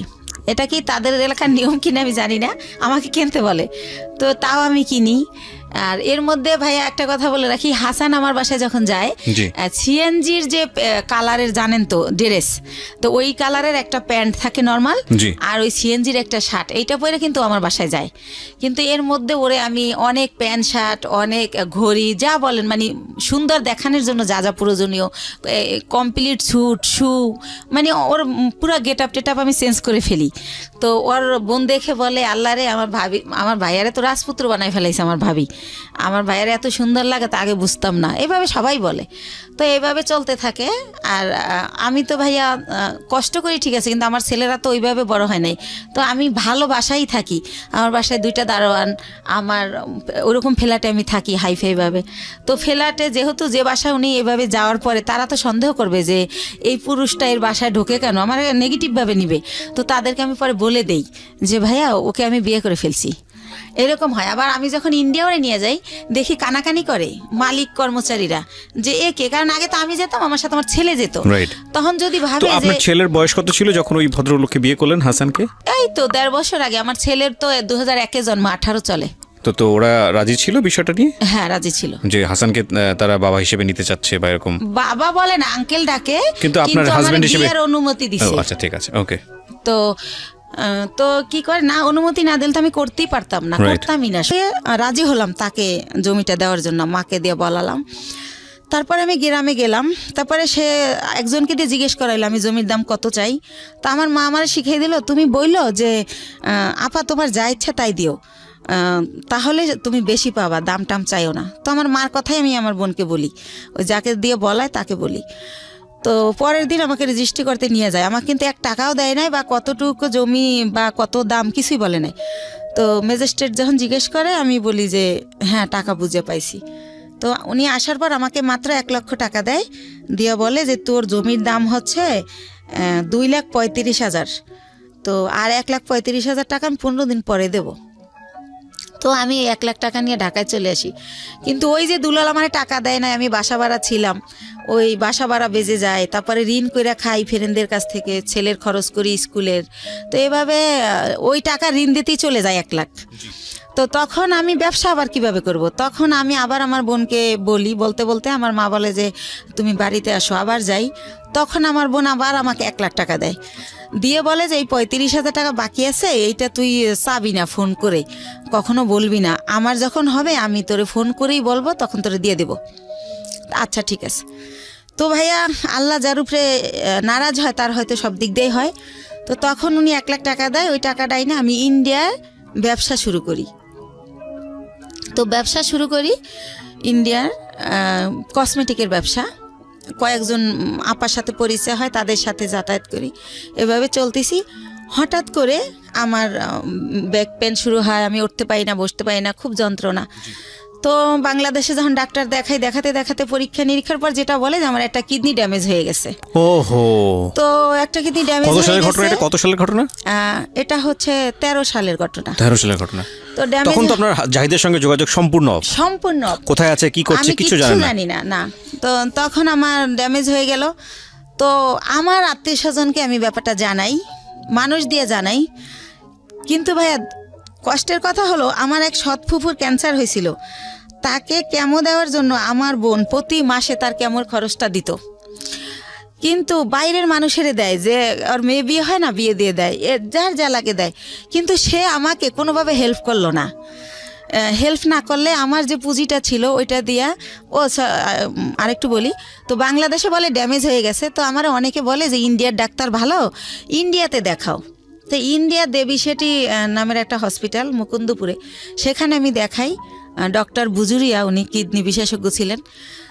তো উনি পরীক্ষা নিরীক্ষার পর বলে যে আপনার কিডনি ড্যামেজ হয় নাই, এটা মিথ্যা রিপোর্ট, আপনার কিডনি ছোট হয়ে গেছে, একটা কিডনি একটু ছোট হয়ে গেছে, আপনি বেশ কিছুদিন অনাহারে ছিলেন, খাবার দাবার খাইতেন না, সেই জায়গার থেকে এটা হয়েছে। তো আপনি ঠিকমতো খাবেন, পানি খাবেন, আর প্রস্রাবে ধরলে লেট করবেন না, আর ওষুধ দেয় 3 মাসের। তো 3 মাস ওষুধ খাওয়ার পরে আল্লাহর রহমতে মাত্র 2টা আইটেম ওষুধ দেয়, কিন্তু আমি 3 মাস পর আল্লাহর রহমতে ভালো হয়ে যাই।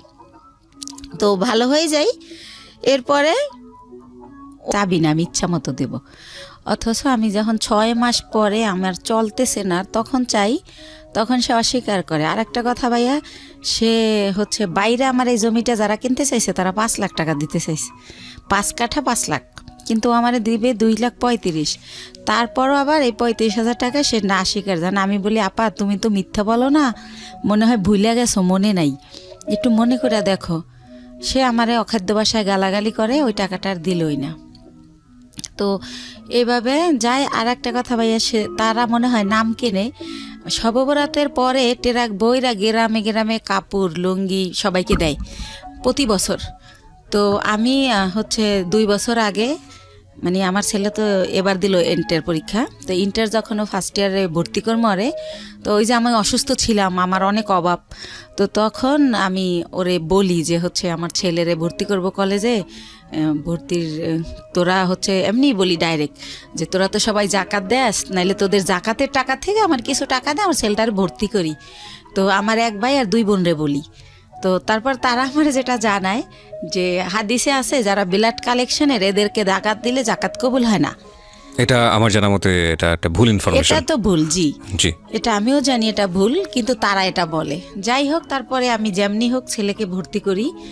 তো এভাবে আবার ভর্তি করার পর বই কেনা হয় না দেখে ছেলে কলেজে যায় না, ছোট বোনের বাসায় একটা অনুষ্ঠানে যায়, সেখানে আমার যে ইমিডিয়েট বোনটা ও আসে।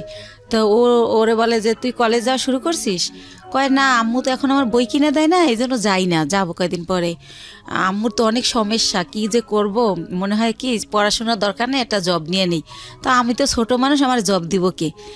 আমার বোন উঠে বলে কি যে তোর মার এত সম্পদ আছে, তোদের কিসের অভাব, সম্পদ বেচা তোর পড়ালেখা কর, তুই বড় হলে চাকরি করবি। এত সম্পদ নাই ভাইয়া, মাত্র ওই যে বলছিলাম আপনারা যে 1 বিঘা জমি কিনছিলাম 45,000 টাকায়, ওইটা এখন হয়তো 15-20 লাখ টাকা দাম উঠছে বাইরে, কিন্তু আত্মীয়রা কিনলে আবার দিব অর্ধেক দাম। তো এছাড়া আর নাই। তো এটা বলে আমার ছেলে খুবই কষ্ট পায়। তারপর আমার বাসায় এসে বলে যে আমরা যদি না খাইয়ে মারাও যাই, বা তুমি যদি বিনা চিকিৎসায় মারা যাও, রাস্তায় আমি ভিক্ষা করব, কিন্তু তোমার পরিবারের কাছে আর কিছু বইলো না। তোমার বোন আমাকে এই কথা বলছে। আমার ছেলে অনেক কষ্ট পাইয়া বলে। তখন আমি বলি থাক, এগুলো মনে থাকবে, তুমি যদি কখনো বড় হও মনে রাখবা যে কে কি করছিল। তো এইভাবে গেল। তো আমার হচ্ছে এই হচ্ছে আমার বোনদের অবস্থা। ইভেন্ট তারা কোরবানি দেয়, আমার বড় বোন। এটা সবার জানা উচিত যে আসলে এরকম হয় না কি বোন বা ভাই বা পরিবার। আমার বড় বোন যেহেতু আমার বাবার দেশে অনেক জমি তার কেনা, সে কারণে সে কিছুদিন থাকে বরিশাল, কিছুদিন থাকে ঢাকায়ও তার বাড়ি। তো সে ঢাকায় একটা গরু কোরবানি দেয়, একটা দেয় হচ্ছে আমার বাবার বাড়িতে, একটা দেয় আমার গ্রামের এক কিনারে হচ্ছে একটা হাই স্কুলে বিলিয়ে দেয়।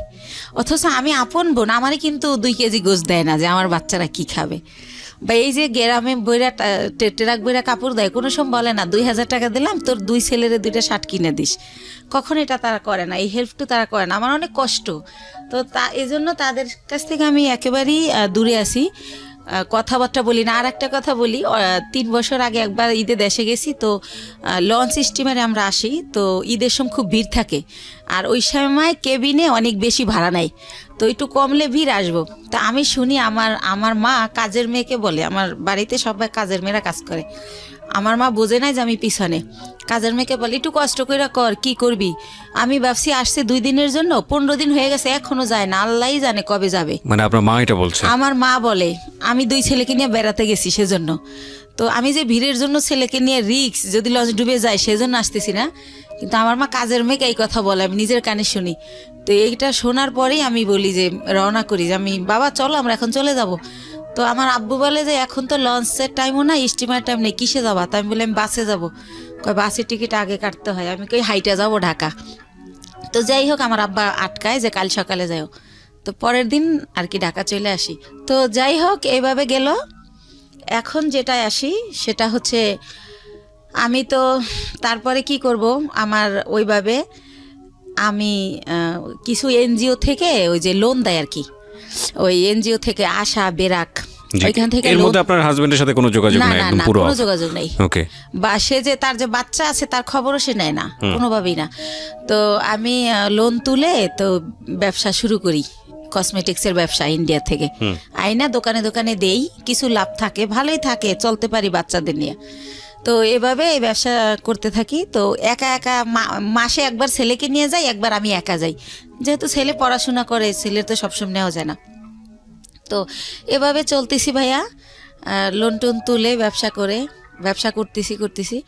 তো এর মাঝে আবার কি হয়, আমার অনেক আগে আমার পায়ে একটা প্রবলেম হয়েছিল, কেউ একজন আমাকে মেরে এই গিটটা লড়াই দিছিল পায়ের, তো তখন ভালো হয়ে গেছিলাম।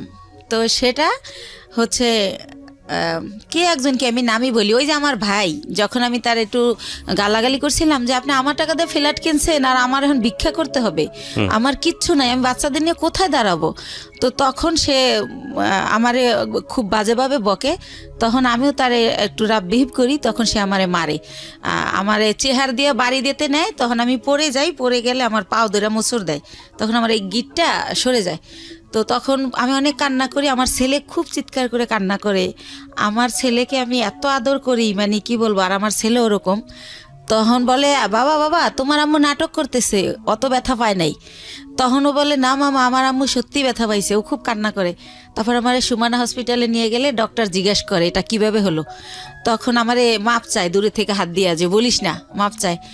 তো তখন আমি কি বলবো, তখন আমি ব্যাপারটা না বলে তো ডক্টর বুঝবে না, তখন আমি বলি কি আমার হাজবেন্ড আমাকে এভাবে মারছে, আসলে তো হাজবেন্ড না, হাজবেন্ডের সাথে আমার যোগাযোগই নেই। তো এইভাবে ওই ব্যথাটা ভাইয়া হঠাৎ করে, যেহেতু ইন্ডিয়া যাতায়াত তো জানেন, অনেক ঘন্টা বাসে বসে থাকতে হয়, তো অনেক ঘন্টা বসে আবার আসতে হয়, সে কারণে কি না হঠাৎ করে আমার ওই বাম পাটা আবার প্রচণ্ড ব্যথা। তো আমার ছেলে আমাকে নিয়ে সরর দিতে গেল, ইয়াতে গেল, পঙ্গুতে গেল, তো তারা আবার রেফার করলো নিউরোলজি হসপিটালে। জি। তো নিউরোলজিতে আমাকে বললো এমআরআই করতে হবে। তো এমআরআই ওইখানে সরকারি এমআরআইতে ফি কম, কিন্তু 15 দিন পরে সিরিয়াল পরে।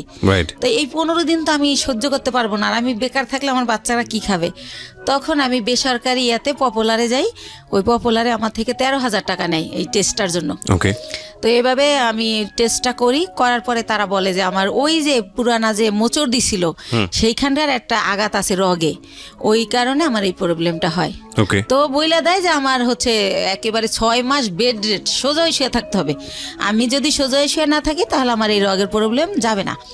তো এভাবে ইঞ্জেকশন দেয়, ওষুধ দেয়, কমে না, বলার পর এইটা বলে। তা আমি এতদিন যদি শুয়ে থাকি আমার বাচ্চারা কি খাবে, আমি ঘর ভাড়া দেবো কি দিয়া। তো তখন আমার বাচ্চা সবাই কাছে এটা বলে যে আমার মার এই অবস্থা, খুবই কান্নাকাটি করে, তার বাবার নাম্বার জানি কার কাছ থেকে সংগ্রহ করে তারেও ফোন করে যে আম্মু এরকম হসপিটালে ভর্তি। তো কোনো জায়গা থেকে কেউই আসে না, আল্লাহর রহমতে কেউই হেল্প করে না। তো আমার পরিচিত যারা আর কি, যাদের সাথে একসাথে বিজনেস করতে যাই, ইন্ডিয়া যাই আসি, অনেকগুলো মহিলা, আমরা সবারই যার যার সংসারের প্রবলেম, তারা এটা করে থাকে।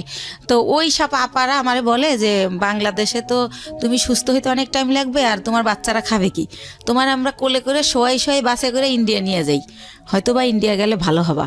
তো একটু তো আমার চলার ক্ষমতা না হলে আমি ইন্ডিয়া কীভাবে যাব। তার মধ্যে একটা কথা বলি ভাইয়া, আমারে যখন ওই পপুলারে ওই একটা মেশিন মানে টলিতে শোয়াই দেয়, তো 2জন নার্স কেউ আমাকে হেল্প করলো না। আমার ছেলেকে বলে কি উঠাই দাও তোমার মাকে। তা আমার ছেলে তো আর অত বড় না, সে আমারে তাও কিভাবে জানে আল্লাহ জানে, ও আমারে কোলে করে শোয়াই দেয়। তো ওইভাবে আমার এমআরআই যখন শেষ আমি বের হই, তখনও কোনো একটা নার্স আমাকে ধরে না, বলে এই তোমার আম্মুকে নামাও। তো আমার ছেলে আমাকে জায়গায় নামাইতে গিয়ে ছেড়ে দেয়, মানে আমার ভার বহন করতে পারে না। তখন ভাইয়া ব্যথার মধ্যে আরও ব্যথা পাই, তো এত চিৎকার করতে থাকি। তখন ছেলে নিজের অপরাধী ভাবে যে আম্মু আমি তো আর ব্যথা দিলাম। তো নরে ঠান্ডা করার জন্য আমি বলি না কিছু হয় নাই, এমনি তো আমার ব্যথা তো এমনিই করে, তোমার জন্য না। তো আবার আমার সরর দিতে নিয়ে যায়, নিয়ে গেলে কি হয় ওখানে ইমার্জেন্সিতে একটা সাথে সাথে হাড়ের মধ্যে ইঞ্জেকশন দেয়। ওই ইঞ্জেকশনটা দিলে ব্যথাটা একটু কমে, ওটা ও জানে, কয়েকবার নেছে। তো ও আমার আর ওই থেকে পপুলার থেকে বাসায় না নিয়ে যায় সরর দিতে। ওকে। তো ওই দিন এইভাবে যাওয়ার সময় যাই, যে সিএনজিটা দিয়ে নিয়ে যায়, তো ওই সিএনজি ড্রাইভারকে আমার ছেলে বলে, যেহেতু আমার ছেলে ছোট মানুষ, আমার বাসা থাকে তখন লেক সিটি হাউজিংয়ে, এবলক রোড নাম্বার 1 ওই বাড়িতে থাকি। তো বলে কি যে আঙ্কেল আপনার গাড়ি কোন দিকের? তো বলে এই যে মোহাম্মদপুর 3 রাস্তার। তো বলে কি যে আম্মুরে তো প্রতিদিন সন্ধ্যায় ইঞ্জেকশন দিতে নিয়ে যেতে হয় নিউরোলজিতে অথবা সরার দিতে, প্রতিদিনই মানে কয় ঘন্টা পরে জানি আমার ব্যথাটা বেড়ে যায়, আমার এটা মনে নাই। তখন বলে যে আপনি যদি নাম্বার দিয়ে যেতেন, ফোন দিলে আপনি এসে একটু নিয়ে যেতেন আমাদের, নাইলে আমি আম্মুরে রাইখা গাড়ি আনতে যাই, ড্রাইভাররা ভিতরে আসতে চায় না। তো এইভাবে ওই আমার ছেলেই নাম্বারটা নেয় ওই ড্রাইভারের। তো তারপরে পরের দিন হচ্ছে আমার নিউরোলজিতে ওই যে রিপোর্ট নিয়ে যেতে হবে এমআরআই, যে আমার কী পজিশন দেখাইতে। তো উনি ফোন করে, আমার ছেলে আসে, তো যাই। তো গেলে কি হয়েছে, সরকারি তো সিরিয়াল থাকবেই। তো আমার ছেলে বলে আঙ্কেল আপনি কি একটু ওয়েট করে আমাদের নিয়ে যাবেন আবার বাসায়? ঠিক আছে বাবা নিয়ে যাব। তো উনি বসে, তো দেখি আধা ঘন্টা, তারপর আমার সামনে আরও 5 জন।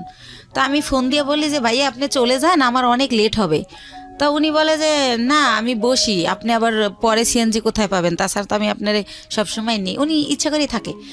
তারপরে হচ্ছে এই লোকটা কি করে যে বসে থাকে। তো আমার যখন সব কাজ শেষ আমি আসি, তো আমি তো হুইল চেয়ারে থাকি, তখন আমি পায়ে হাঁটতে পারি না ভাইয়া, হুইল চেয়ারে আসি ওই গাড়ি পর্যন্ত। এখন ওই গাড়ি পর্যন্ত হুইল চেয়ার নামানো যাবে না, সিঁড়ি।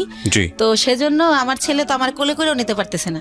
তো আমার ছেলে বললো আঙ্কেল আপনি একটু আমার আম্মুর এক সাইড দিয়ে হাত ধরেন, আমি এক সাইড দিয়ে ধরি। তো এইভাবে আমার নিল। তা আমার বাসায় যখন নামাই দিল, আমি চিন্তা করলাম লোকটা প্রায় 1-1.5 ঘন্টা বসে আসিল। তো উনি তো এতক্ষণে অনেক টাকা মারতে পারতো। এমনি ওনার আমার যাতায়াত ভাড়া হয় 400 টাকা নিউরোলজি থেকে আমার বাসা যেহেতু মোহাম্মদপুরে। তো আমি ওনার একটা 1000 টাকার নোট দেই। তখন উনি বলে আপা আমার কাছে ভাঙতি নেই, আমি প্রথম আপনাকে নিছি। তো আমি বলি ভাইয়া ভাঙতি লাগবে না, পুরাটাই আপনাকে দিছি, আপনি তো অনেকক্ষণ বসেছিলেন। তো তারপরে যেহেতু আমার ডাক্তার বলে যে যতদিন অসহ্য ব্যথা না কমে প্রতিদিন সন্ধ্যায় ইঞ্জেকশন দিতে হবে, তো সে কারণে প্রতিদিন সন্ধ্যায় উনি আসে, এসে আমার নিয়ে যায় এই সিএনজিওয়ালা। এর মধ্যে ভাইয়া বলে রাখি আমার ছেলের হচ্ছে ইন্টারের পি টেস্ট পরীক্ষা। তো সে কারণে কি হয়, ছেলের যে টাইমে আমি আর ইঞ্জেকশন দিতে যাই ওই টাইমে ছেলের স্যার আসে। তো ছেলে উঠাই দেয় যে আঙ্কেল তো দিয়েই যাবে, যেহেতু আঙ্কেল বাসা চেনে। তো এইভাবে উনি আমার দিয়ে যায় নিয়ে যায় বিনামে আমি ভাড়া দেই। তো এইভাবে হয়। তো যখন একটু আমি মোটামুটি দাঁড়াতে পারি, তখন ওই আমার ওই যে আপারা যাগোর সাথে ইন্ডিয়া যাই, তাদের সাথে আমি ইন্ডিয়া চলে যাই ওখানে আবার ডাক্তার দেখাই অর্থোপেডিক। ওনারা আমার কিছু দেয়, ওইখানে থেরাপি দেয়, তারপরে মেডিসিন দেয়। তো মোটামুটি আল্লাহর রহমতে আমি যাই, কিন্তু হুইল চেয়ারে বলতে গেলে আসার সময় আমি হাইটে আসতে পারি। এভাবে আমি ভালোভাবে বাসায় আসি। তো উনি এখন তার আমি ইঞ্জেকশন দিতে যাই না, কিন্তু উনি এমনি ফোন দেয়, আপা কেমন আছেন, কই কি করেন, এরকম ফোন টোন দিতে থাকে। তো আমার যেহেতু অনেক ওইখান থেকে আমার মাল নিয়ে আসতে হয়, সেই মালগুলো আমার ভাইয়া মার্কেটে পৌঁছাতে হয়। পলোয়ালে, আপনার খদ্দর বাজার, এনএসকো টাওয়ার। কি ধরনের প্রোডাক্ট নিয়ে আসতেন? শ্যাম্পু, সেন্ট, সোনো, সাবান। এগুলো দিয়ে আপনার সংসার চলতো, মানে এই বিজনেস করেই? জি এইটা দিয়েই আমি চলি। তারপরে ভাইয়া ওই মালগুলো তো আবার পৌঁছাতে হয়। তো ওনারাই আমি ফোন দেই ইন্ডিয়া থেকে এসে ওই মাল দেওয়ার জন্য। তো তারপরে এইভাবে ওনার গাড়িতেই এই মার্কেটেটা দেই, উনি ওয়েট করে, আবার ওই মার্কেটে যাই, উনি ওয়েট করে। তো এইভাবে পরবর্তীতে যখন আবার আমি ইন্ডিয়া যাই, তো যেহেতু ওখানে যাওয়ার পর ওই যে পায়েরটা যে আগের বার দেখাই আসলাম, তো ডক্টর বলে যে হচ্ছে কি ওই ওখানকার ডক্টরদের ব্যবহার এত সুন্দর। তো আমার এই মা করে কথা বলে যে মা আপনার কি এখন কি অবস্থা কি জানতে চাই বলি। তারপর বলে মা আপনি 3টা দিন এবার এখানে থাকেন, 3 দিন যদি আপনার থেরাপিটা দেওয়া হয় এখানে তাহলে আপনি 100% সুস্থ হয়ে যাবেন। আর যেহেতু আমি বলছি যে আমি এই কাজ করে খাই, তো যেহেতু আপনি একটা কাজ করে খান তাহলে আপনি লেন্থি নেওয়ার দরকার নেই। তো সে কারণে আমি ওই থেরাপির জন্য 3 দিন যে থাকবো সেই 3 দিন আবার আজকাল সেরকম না ভাইয়া, গ্যাপ দিয়ে। তো এভাবে আমার প্রায় 10-11 দিন ভারতে থাকতে হয়। আচ্ছা। তো 10-11 দিন পরে যখন আমি বাংলাদেশে আসি, বাংলাদেশে ঢোকার সাথে সাথে ওনার খালি ওই মিস কল অ্যালার্টে ওনার নাম্বার, মানে যে ওনার নাম হাসান।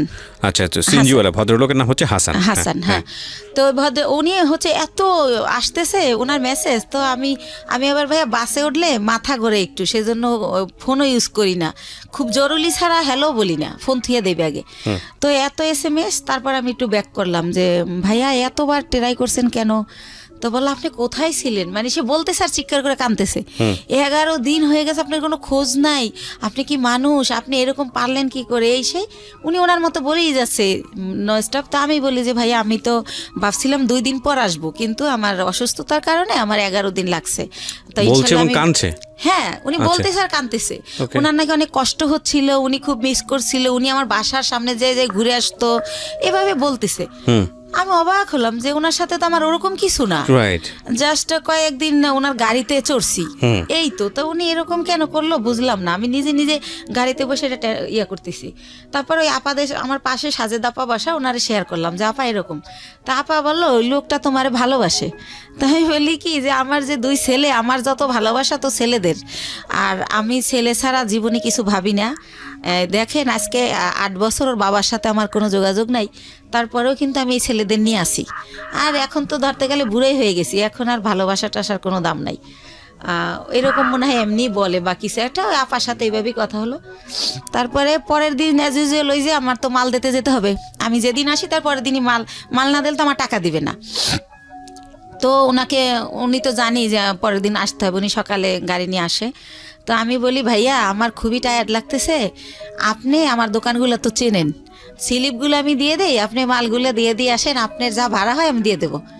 আর আমি লগে গেল ভাইয়া মালগুলো উনিই ক্যারি করে, উনি উঠাই দেয়, আমি আবার লেবার ওই শোরুমে ফোন দিলে ওরা লেবার পাঠায়, তো তাদের সাথে সাথে উনি ক্যারি করে। তো আমি কই আপনি ফোন দিলে আপনি একটা করে ফোন দিবেন, লেবার নামবে, এভাবে দিয়ে আসবেন। তো বলে আচ্ছা। তো এইভাবে উনি আমার মালগুলো দেয়। তো আমি আবার টেনশন করি যে আমি তো জীবনভর বিশ্বাস করে ঠকলাম, একজনকে বিশ্বাস করলাম, সে আমার নিজে বললো যে আমার 60 লাখ টাকা পুঁজি, সেইটা নাই, উদ হয়ে গেল। আবার এখন আবার আমার এই কয়টা টাকা লয়ে যদি ফলাই যায় আমি কি করব, এভাবে টেনশন করতেছি। কিন্তু আবার প্রতিটা মালিককে আমি বলে রাখছি যে আমার লোক গেছে ওই সিএনজিওয়ালা, তো মালটা দেওয়ার পর আমারে জানাবেন পুরো মাল বুঝাই দিছে কিনা স্লিপের। তো ওরা আবার আমারে একটু পরপর ফোন দিয়ে জানাচ্ছে প্রত্যেকটা কোম্পানি যে হ্যাঁ আপা মাল পাইছি। তখন ভাবলাম যেহেতু মাল পুরা দিছে তাইলে টাকাও আমারে দিবে। তো ঠিক উনি বাসায় আবার আইসা আমার টাকা দিয়ে দেয়। তো এইভাবে টাকা দিয়ে দেওয়ার পরে একদিন উনি বলে যে আপা আমি আপনার সাথে কিছু কথা বলবো, আপনার বাসায় আসতে পারি? তখন আমি বলি কোন ব্যাপারে ভাইয়া? বলে আমি একটা প্রবলেমে পড়ছি, এটা আপনার সাথে শেয়ার করবো। তো আমি বললাম আচ্ছা ঠিক আছে আসেন, কিন্তু আমার বাসা চিনেই। তো উনি আইসা আমার ড্রয়িং রুমে সোফায় বসে। তো আমি তো ওই পার ব্যথার জন্য ডক্টর বলছে যতটা পারি শুয়ে থাকার, তো আমি ওই পা লম্বা করে কোনো রকম বসি। তো ওনারে আমি বলি যে হ্যাঁ ভাইয়া বলেন, আর নাস্তা দিতে বলি, আমি অসুস্থর কারণে আমার বাসায় আবার একটা কাজের লোক রাখি যে কিছুই তো করতে পারি না পাওয়ার জন্য, তো তারে নাস্তা দিতে বলি। তখন সে বলে যে ওরে যেতে বলেন, ওর সামনে বলা যাবে না। তো তখন আমি ভাবলাম ওরে যেতে বলবো, ও তো কাজ করে তারপর যাবে। তখন আমি বললাম ঠিক আছে তাহলে আপনি আমার বেডরুমে আসেন। তো উনি আমার রুমেই যায়। তারপরে বলে যে আপা এরকম ও আবার থাকতো আর বোনের বাসায় মোহাম্মদপুরে। আচ্ছা। আর বলে রাখি ওর বোন জামাই হচ্ছে একটা গভর্নমেন্ট জব করতো সমাজ কল্যাণ অধিদপ্তরে, ঘুষ নিয়েছে, সে কারণে ওনার জবটা চলে যায়। তারপরে সে কি করে, তার কাজ হচ্ছে মানুষের জব দেবে বলে টাকা নেয় 8 লাখ 10 লাখ, যে গভর্নমেন্ট জব দেবো আমি, গভর্নমেন্টের অমুক সচিব, মিথ্যাচার করে। তো এইভাবে উনি বিভিন্ন লোকের থেকে টাকা আনে। তো এইভাবে ওই হাসান ওনাকে কয়েকজন লোকের থেকে টাকা এনে দেয়।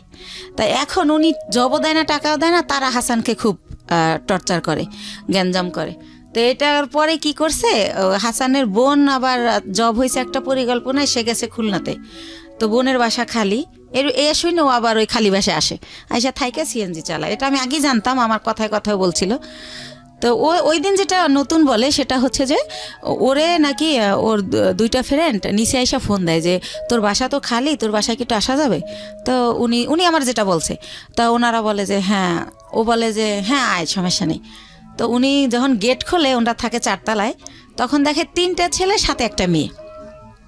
তখন বলে মেয়েটাকে, কয় আমাদের ফ্রেন্ড। কয় তুই তোরা মেয়ে নিয়ে আসছিস কেন? তোরাতে কেউ দেখলে, দারণ টারণ দেখলে আমার বোন জামাইকে বলে দেবে আমার অবস্থা খারাপ। তো বলে না, তোরাতে কেউ দেখবে না, আমরা আবার আধা ঘন্টা পর চলে যাব। তো তারপরে নাকি তারা ওই সময় ওই ইয়াবা নাকি বাবা কি জানি বলে, ওইটা খায়। জি, ওইটা খায় ওই যে 3টা ছেলে আর ও 4 ছেলে আর ওই মেয়ে। তো ও নাকি জীবনে এটা কোনোদিন খায় নাই। ওই দিন ফার্স্ট ওই মেয়েটা ওরে জোর করে খাওয়ায় যে আমি মেয়ে মানুষ খাই, তুমি ছেলে কেন খেতে পারবে না? তারপরে খায়, ওরেও খাওয়ায়। ওইভাবে নাকি ভিডিও করে, ছবি তোলে।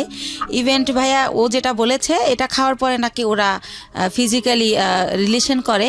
কে বলেছে এটা? এটা হাসান বলেছে আমাকে। ওকে। ওই মেয়েটা নাকি ওরেও বাধ্য করে। ও আবার ইসলামিক মাইন্ডের কথাবার্তা বলতো, আমিও জানিও ইসলামিক, কিন্তু ও বলে যে ওই মেয়েটা আমাকে জোর করে এটা করে। আমি তো জীবনে এটা প্রথম খাই, আমার হুঁশ থাকে না সে কারণে। ওকে। তো তখন ওইগুলা এখন ওই মেয়েটা ছবি আর ভিডিও করে রাখছে, এখন আমাকে ব্ল্যাকমেল করে যে ওইগুলো পেপারে দিয়ে দিবে। মেয়েটা ব্ল্যাকমেল করে, এই ঘটনা এসে আপনাকে হাসান বলছে? হাসান বলতেছে। ওই মেয়েটার নাম শানু। তো এটাও বলে। তো বলার পরে আমি বলি ব্ল্যাকমেল কিভাবে করে?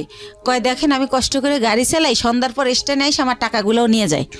আর যদি না দিতে চাই তাইলেই বলে যে যদি না দাস তাহলে কিন্তু ফাঁস করে দেবো, তাহলে কিন্তু পেপারে দিয়ে দেবো। তা আমি বলি আপনি, তো আমাকে দিলে আপনার কি প্রবলেম হবে সেটা বলেন।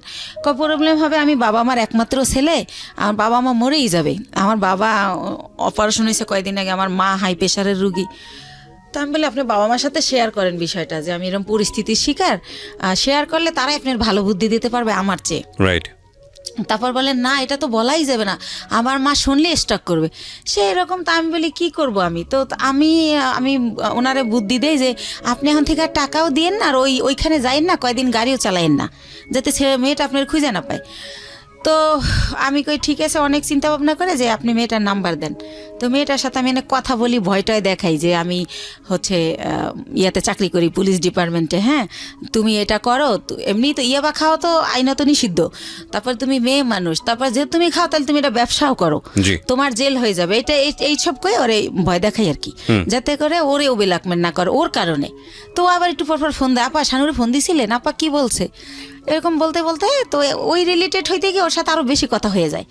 তো একটা সময় সে হচ্ছে বলে যে দেখেন, ও যেভাবে পারে ও আমার বিয়ে করবে যে কোনো জায়গায় ধইরা, কিন্তু দেখেন এরকম একটা মেয়েকে কি বিয়ে করা যায়, যাকে নিজের চোখে দেখছি যে অন্য ছেলেদের সাথে এরকম করছে, এটা তো বিয়ে করা যায় না। তা আমি যদি কারো বিয়ে করি তাহলে ও আমার ছেড়ে দেবে, জানবে আমার বউ আছে, আমাকে আর ডিস্টার্ব করবে না। তা আমি বলি তা আপনার বাবা মা এখন কোথায়? কয় ওনারা তো দেশে, কয়দিন পর ঢাকায় আসবে, আমাকে আসলে বলবেন জানি আপনার বিয়ে করাই দেয়। তো এইভাবে গেল।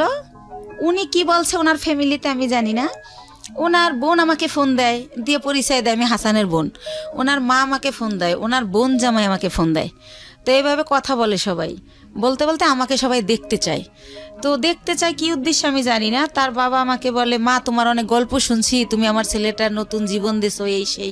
আমার ছেলেটা বখাইট হয়ে গেছিলো, নষ্ট হয়ে গেছিলো, খারাপ মানুষের সাথে চলতো, নেশা করতো, এখন কিছু করে না, ভালো হয়ে গেছে শুধু তোমার জন্য। তো এরকম বলেন। আমি বলি আপনারা তো আমার আসলটা জানেন না, ও হয়তো আপনার আসলটা বলে নাই, কারণ আমার মনে হয়েছে ও হয়তো বলছে আমি আনম্যারিড মেয়ে বা এরকম কিছু, এটা আমি গেস করে এটা বলি।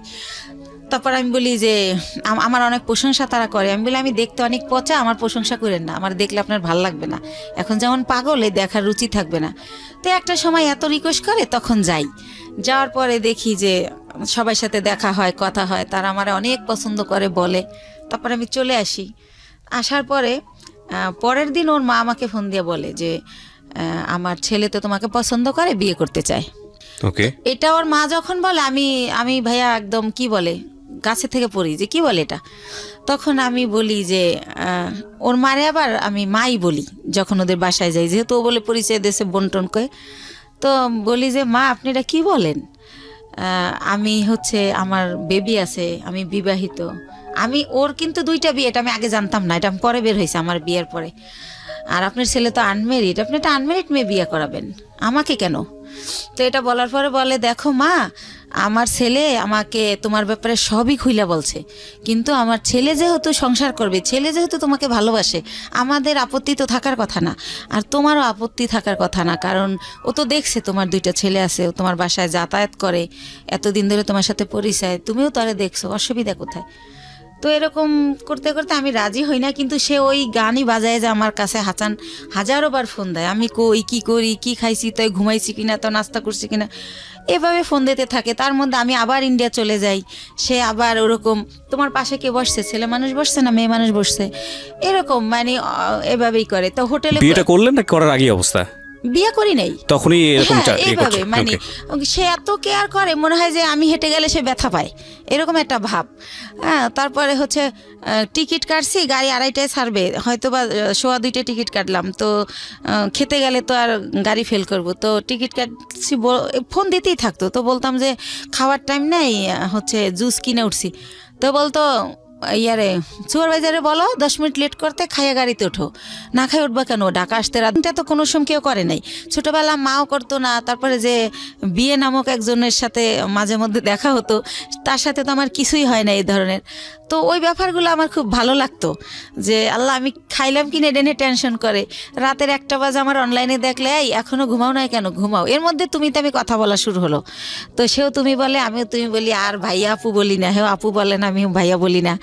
তো এরকম, তো একটা পর্যায়ে হচ্ছে সে মাঝে মধ্যেই বাসায় যেতে চায়। তখন আমি চিন্তা করলাম যে আমার ছেলে যেহেতু বড় হয়েছে, তো এই ব্যাপারটা আমার ছেলে খারাপভাবে নেবে, বা আমার ছেলে আমার ঘৃণা করবে, ছেলে আমার খারাপ ভাববে।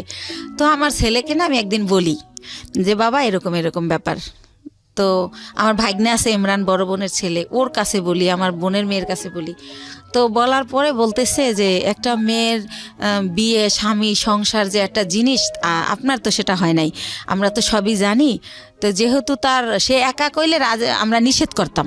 আমার ভাগ্নিকে বিয়ে হয়ে গেছে, এরকম বড়রা বিয়ে হয়েছে, বাচ্চা হয়েছে, এক ভাগ্নির হচ্ছে ছেলে হয়েছে।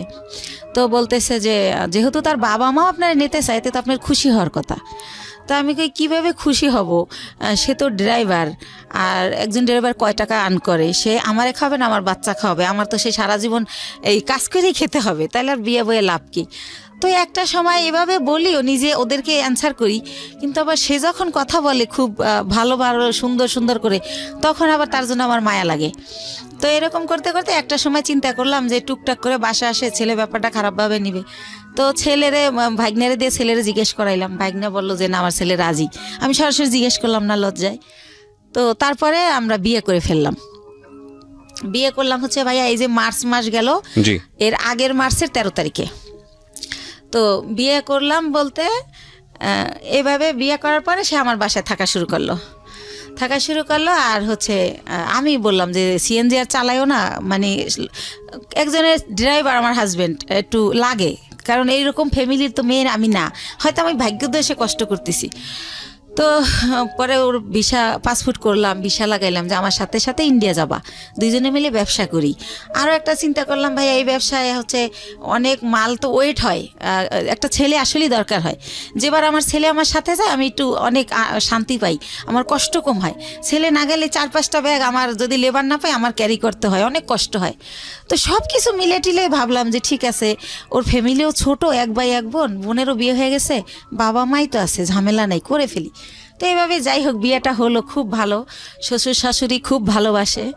তো এরপরে রোজা চলে আসলো, ঈদের সময় আমি শ্বশুর শাশুড়ি সবার জন্য গিফট টিফট কিনলাম। শাশুড়ি আবার বলে বলে দিল তার বোনের ছেলে, বোনের মেয়ে, তাদের যত আত্মীয় আছে সবার জন্য কিনতে, বাস কিনলাম, তো দিলাম। তো আমার শাশুড়ি আবার আমার 2000 টাকা দিল একটা ড্রেস কিনতে। আর আমার হাজব্যান্ড এর মধ্যে ভিসা পাসপোর্টের কাজ চলতেছে, সে আর যায় না এতদিনে ইন্ডিয়া, তারে সব কিছু দিলাম। প্রতিদিন তারে 500-1000 টাকা পকেট খরচ দিচ্ছি, মানে দিয়ে রাখতেছি, যখন শেষ আবার দিচ্ছি, এরকম এভাবে চলতেছে। তো তারপর আমি আরও একবার গেলাম একা। তো এর পরের বার সে আমার সাথে গেল। তো যেহেতু সে আমার সাথে গেল, এখন যদি ভাইয়া যেখানে ব্যবসা করি সবাই আমাকে অনেক রেসপেক্ট করে। এখন যেহেতু তার ছবি আছে আমার কাছে, আপনারা চাইলে দেখতে পারেন, কাবিনটাও আমি নিয়ে আসছি, চাইলে দেখতে পারেন। 20 লক্ষ টাকার কাবিন করা হয়েছে আমাদের বিয়ের যে খরচটা, ওটাও আমি দিছি, কারণ ওর তো টাকা ছিল না। তো ওর মাই শিখাই দিছিল যে 20 লক্ষ টাকার কাবিন করবা, না হলেও যদি পরে আবার কেউ বিয়ে টিয়া করে কম টাকার কাবিন থাকলে বেশি হলে আর করতে সাহস পাবে না। তো এইসব দেখে না মনে হয়তো ওর মা বাবা ওর চেয়ে আমার বেশি ভালোবাসে। আর যেহেতু আমি ছোটোবেলা থেকে ভালোবাসার খুব অভাবী ছিলাম, ওদের ভালোবাসাগুলো পেয়ে না আমি এত হ্যাপি হয়েছিলাম বলার মতো না। তো এইভাবে চলতে থাকে।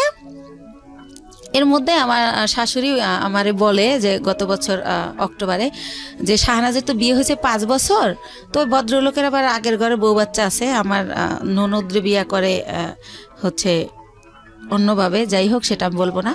তো যাই হোক পরে বলে যে ওর তো অনুষ্ঠান করা হয় না, দেশের কেউ জানে না, তো এবার ডিসেম্বরে তোমার আর ওর অনুষ্ঠান একসাথে করবো আমরা। ডিসেম্বরের 26 তারিখে ডেট করছে।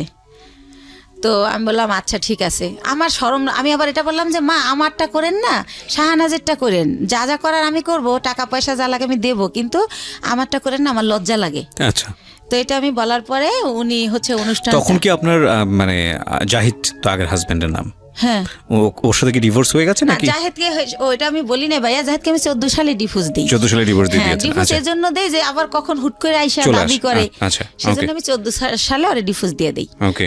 তো ও কি করে যে এভাবে বলে, তো বলার পরে লিস্ট আসতে থাকে, যেহেতু বিয়ে বাড়ি, বিয়ে করা গ্রামে অনুষ্ঠান করবে, এটা লাগবে সেটা লাগবে। তো আমি যখন ইন্ডিয়া যাই আমার ননদ ফোন করে বলে যে আমার জন্য লেহেঙ্গা আনবা, আমি বিয়ের দিন পরবো। তো তার জন্য আমি অনেক সুন্দর দেখে একটা 12,000 টাকায় লেহেঙ্গা কিনে নিয়ে আসি। তারপরে যা যা বলে মোটামুটি, এবার আমার শাশুড়ি আমার লিস্ট দেয় যে আমার দাদি শাশুড়ি, আমার নানি শাশুড়ি, আমার মামা শ্বশুরের শাশুড়ি, সবার জন্য কাপড় কিনতে বলে। এটা কি তাদের এলাকার নিয়ম কিনা আমি জানি না, আমাকে কিনতে বলে, তো তাও আমি কিনি। আর এর মধ্যে ভাইয়া একটা কথা বলে রাখি, হাসান আমার বাসায় যখন যায়, সিএনজির যে কালারের জানেন তো ড্রেস, তো ওই কালারের একটা প্যান্ট থাকে নর্মাল, আর ওই সিএনজির একটা শার্ট, এইটা পরে কিন্তু আমার বাসায় যায়। কিন্তু এর মধ্যে ওরে আমি অনেক প্যান্ট শার্ট, অনেক ঘড়ি, যা বলেন মানে সুন্দর দেখানোর জন্য যা যা প্রয়োজনীয়, কমপ্লিট স্যুট, শু, মানে ওর পুরো গেট আপ টেট আপ আমি চেঞ্জ করে ফেলি। তো ওর বোন দেখে বলে আল্লাহ রে, আমার ভাবি, আমার ভাইয়ারে তো রাজপুত্র বানাই ফেলাইছে আমার ভাবি, আমার ভাইয়ের এত সুন্দর লাগে তা আগে বুঝতাম না, এভাবে সবাই বলে। তো এইভাবে চলতে থাকে। আর আমি তো ভাইয়া কষ্ট করি ঠিক আছে, কিন্তু আমার ছেলেরা তো ওইভাবে বড় হয় নাই, তো আমি ভালো বাসায় থাকি। আমার বাসায় 2টা দারোয়ান, আমার ওরকম ফ্ল্যাটে আমি থাকি হাইফাইভাবে। তো ফ্ল্যাটে যেহেতু যে বাসায় উনি এভাবে যাওয়ার পরে তারা তো সন্দেহ করবে যে এই পুরুষটা এর বাসায় ঢোকে কেন, আমার নেগেটিভভাবে নিবে। তো তাদেরকে আমি পরে বলে দেই যে ভাইয়া ওকে আমি বিয়ে করে ফেলছি, এরকম হয়। আবার আমি যখন ইন্ডিয়াও নিয়ে যাই দেখি কানাকানি করে মালিক কর্মচারীরা যে একে, কারণ আগে তো আমি যেতাম, আমার সাথে আমার ছেলে যেত, তখন যদি ভাবে যে আপনার ছেলের বয়স কত ছিল যখন ওই ভদ্রলোককে বিয়ে করলেন হাসানকে? এই তো 1.5 বছর আগে। আমার ছেলের তো 2001-এ জন্ম, 18 চলে। তো ওরা রাজি ছিল বিষয়টা নিয়ে? হ্যাঁ রাজি ছিল, যে হাসানকে তারা বাবা হিসেবে নিতে চাচ্ছে বা এরকম। বাবা বলে না, আঙ্কেল ডাকে, কিন্তু আপনার হাজবেন্ড হিসেবে অনুমতি দিছে। আচ্ছা ঠিক আছে, ওকে। তো কি করে না, অনুমতি না দিলে তো আমি করতেই পারতাম না, করতামই না, সত্য কথা যেটা, আমার সন্তান সবার আগে। তো তারপরে আমি দেখি ওরা কানাখোসা করে, তখন আমি ভাবি যে আমার সম্মানটা তো নষ্ট হয়ে যাবে। তো তখন আমি মালিককে ডেকে বলি যে ভাইয়া কানাখোসা করার কিছুই নাই, ও আমার কোনো বয়ফ্রেন্ড না বা কোনো অন্যরকম কিছু না। ভারতে আবার অনেক মেয়েরা কি করে ভাইয়া অন্য একটা ছেলের সাথে চলে যায়, তো এরকম একটা প্রবাদ আছে। তখন আমি বলি ভাইয়া আমি তো রিসেন্টলি বিয়ে করে ফেলছি, ও আমার হাজব্যান্ড। এভাবে ইচ্ছা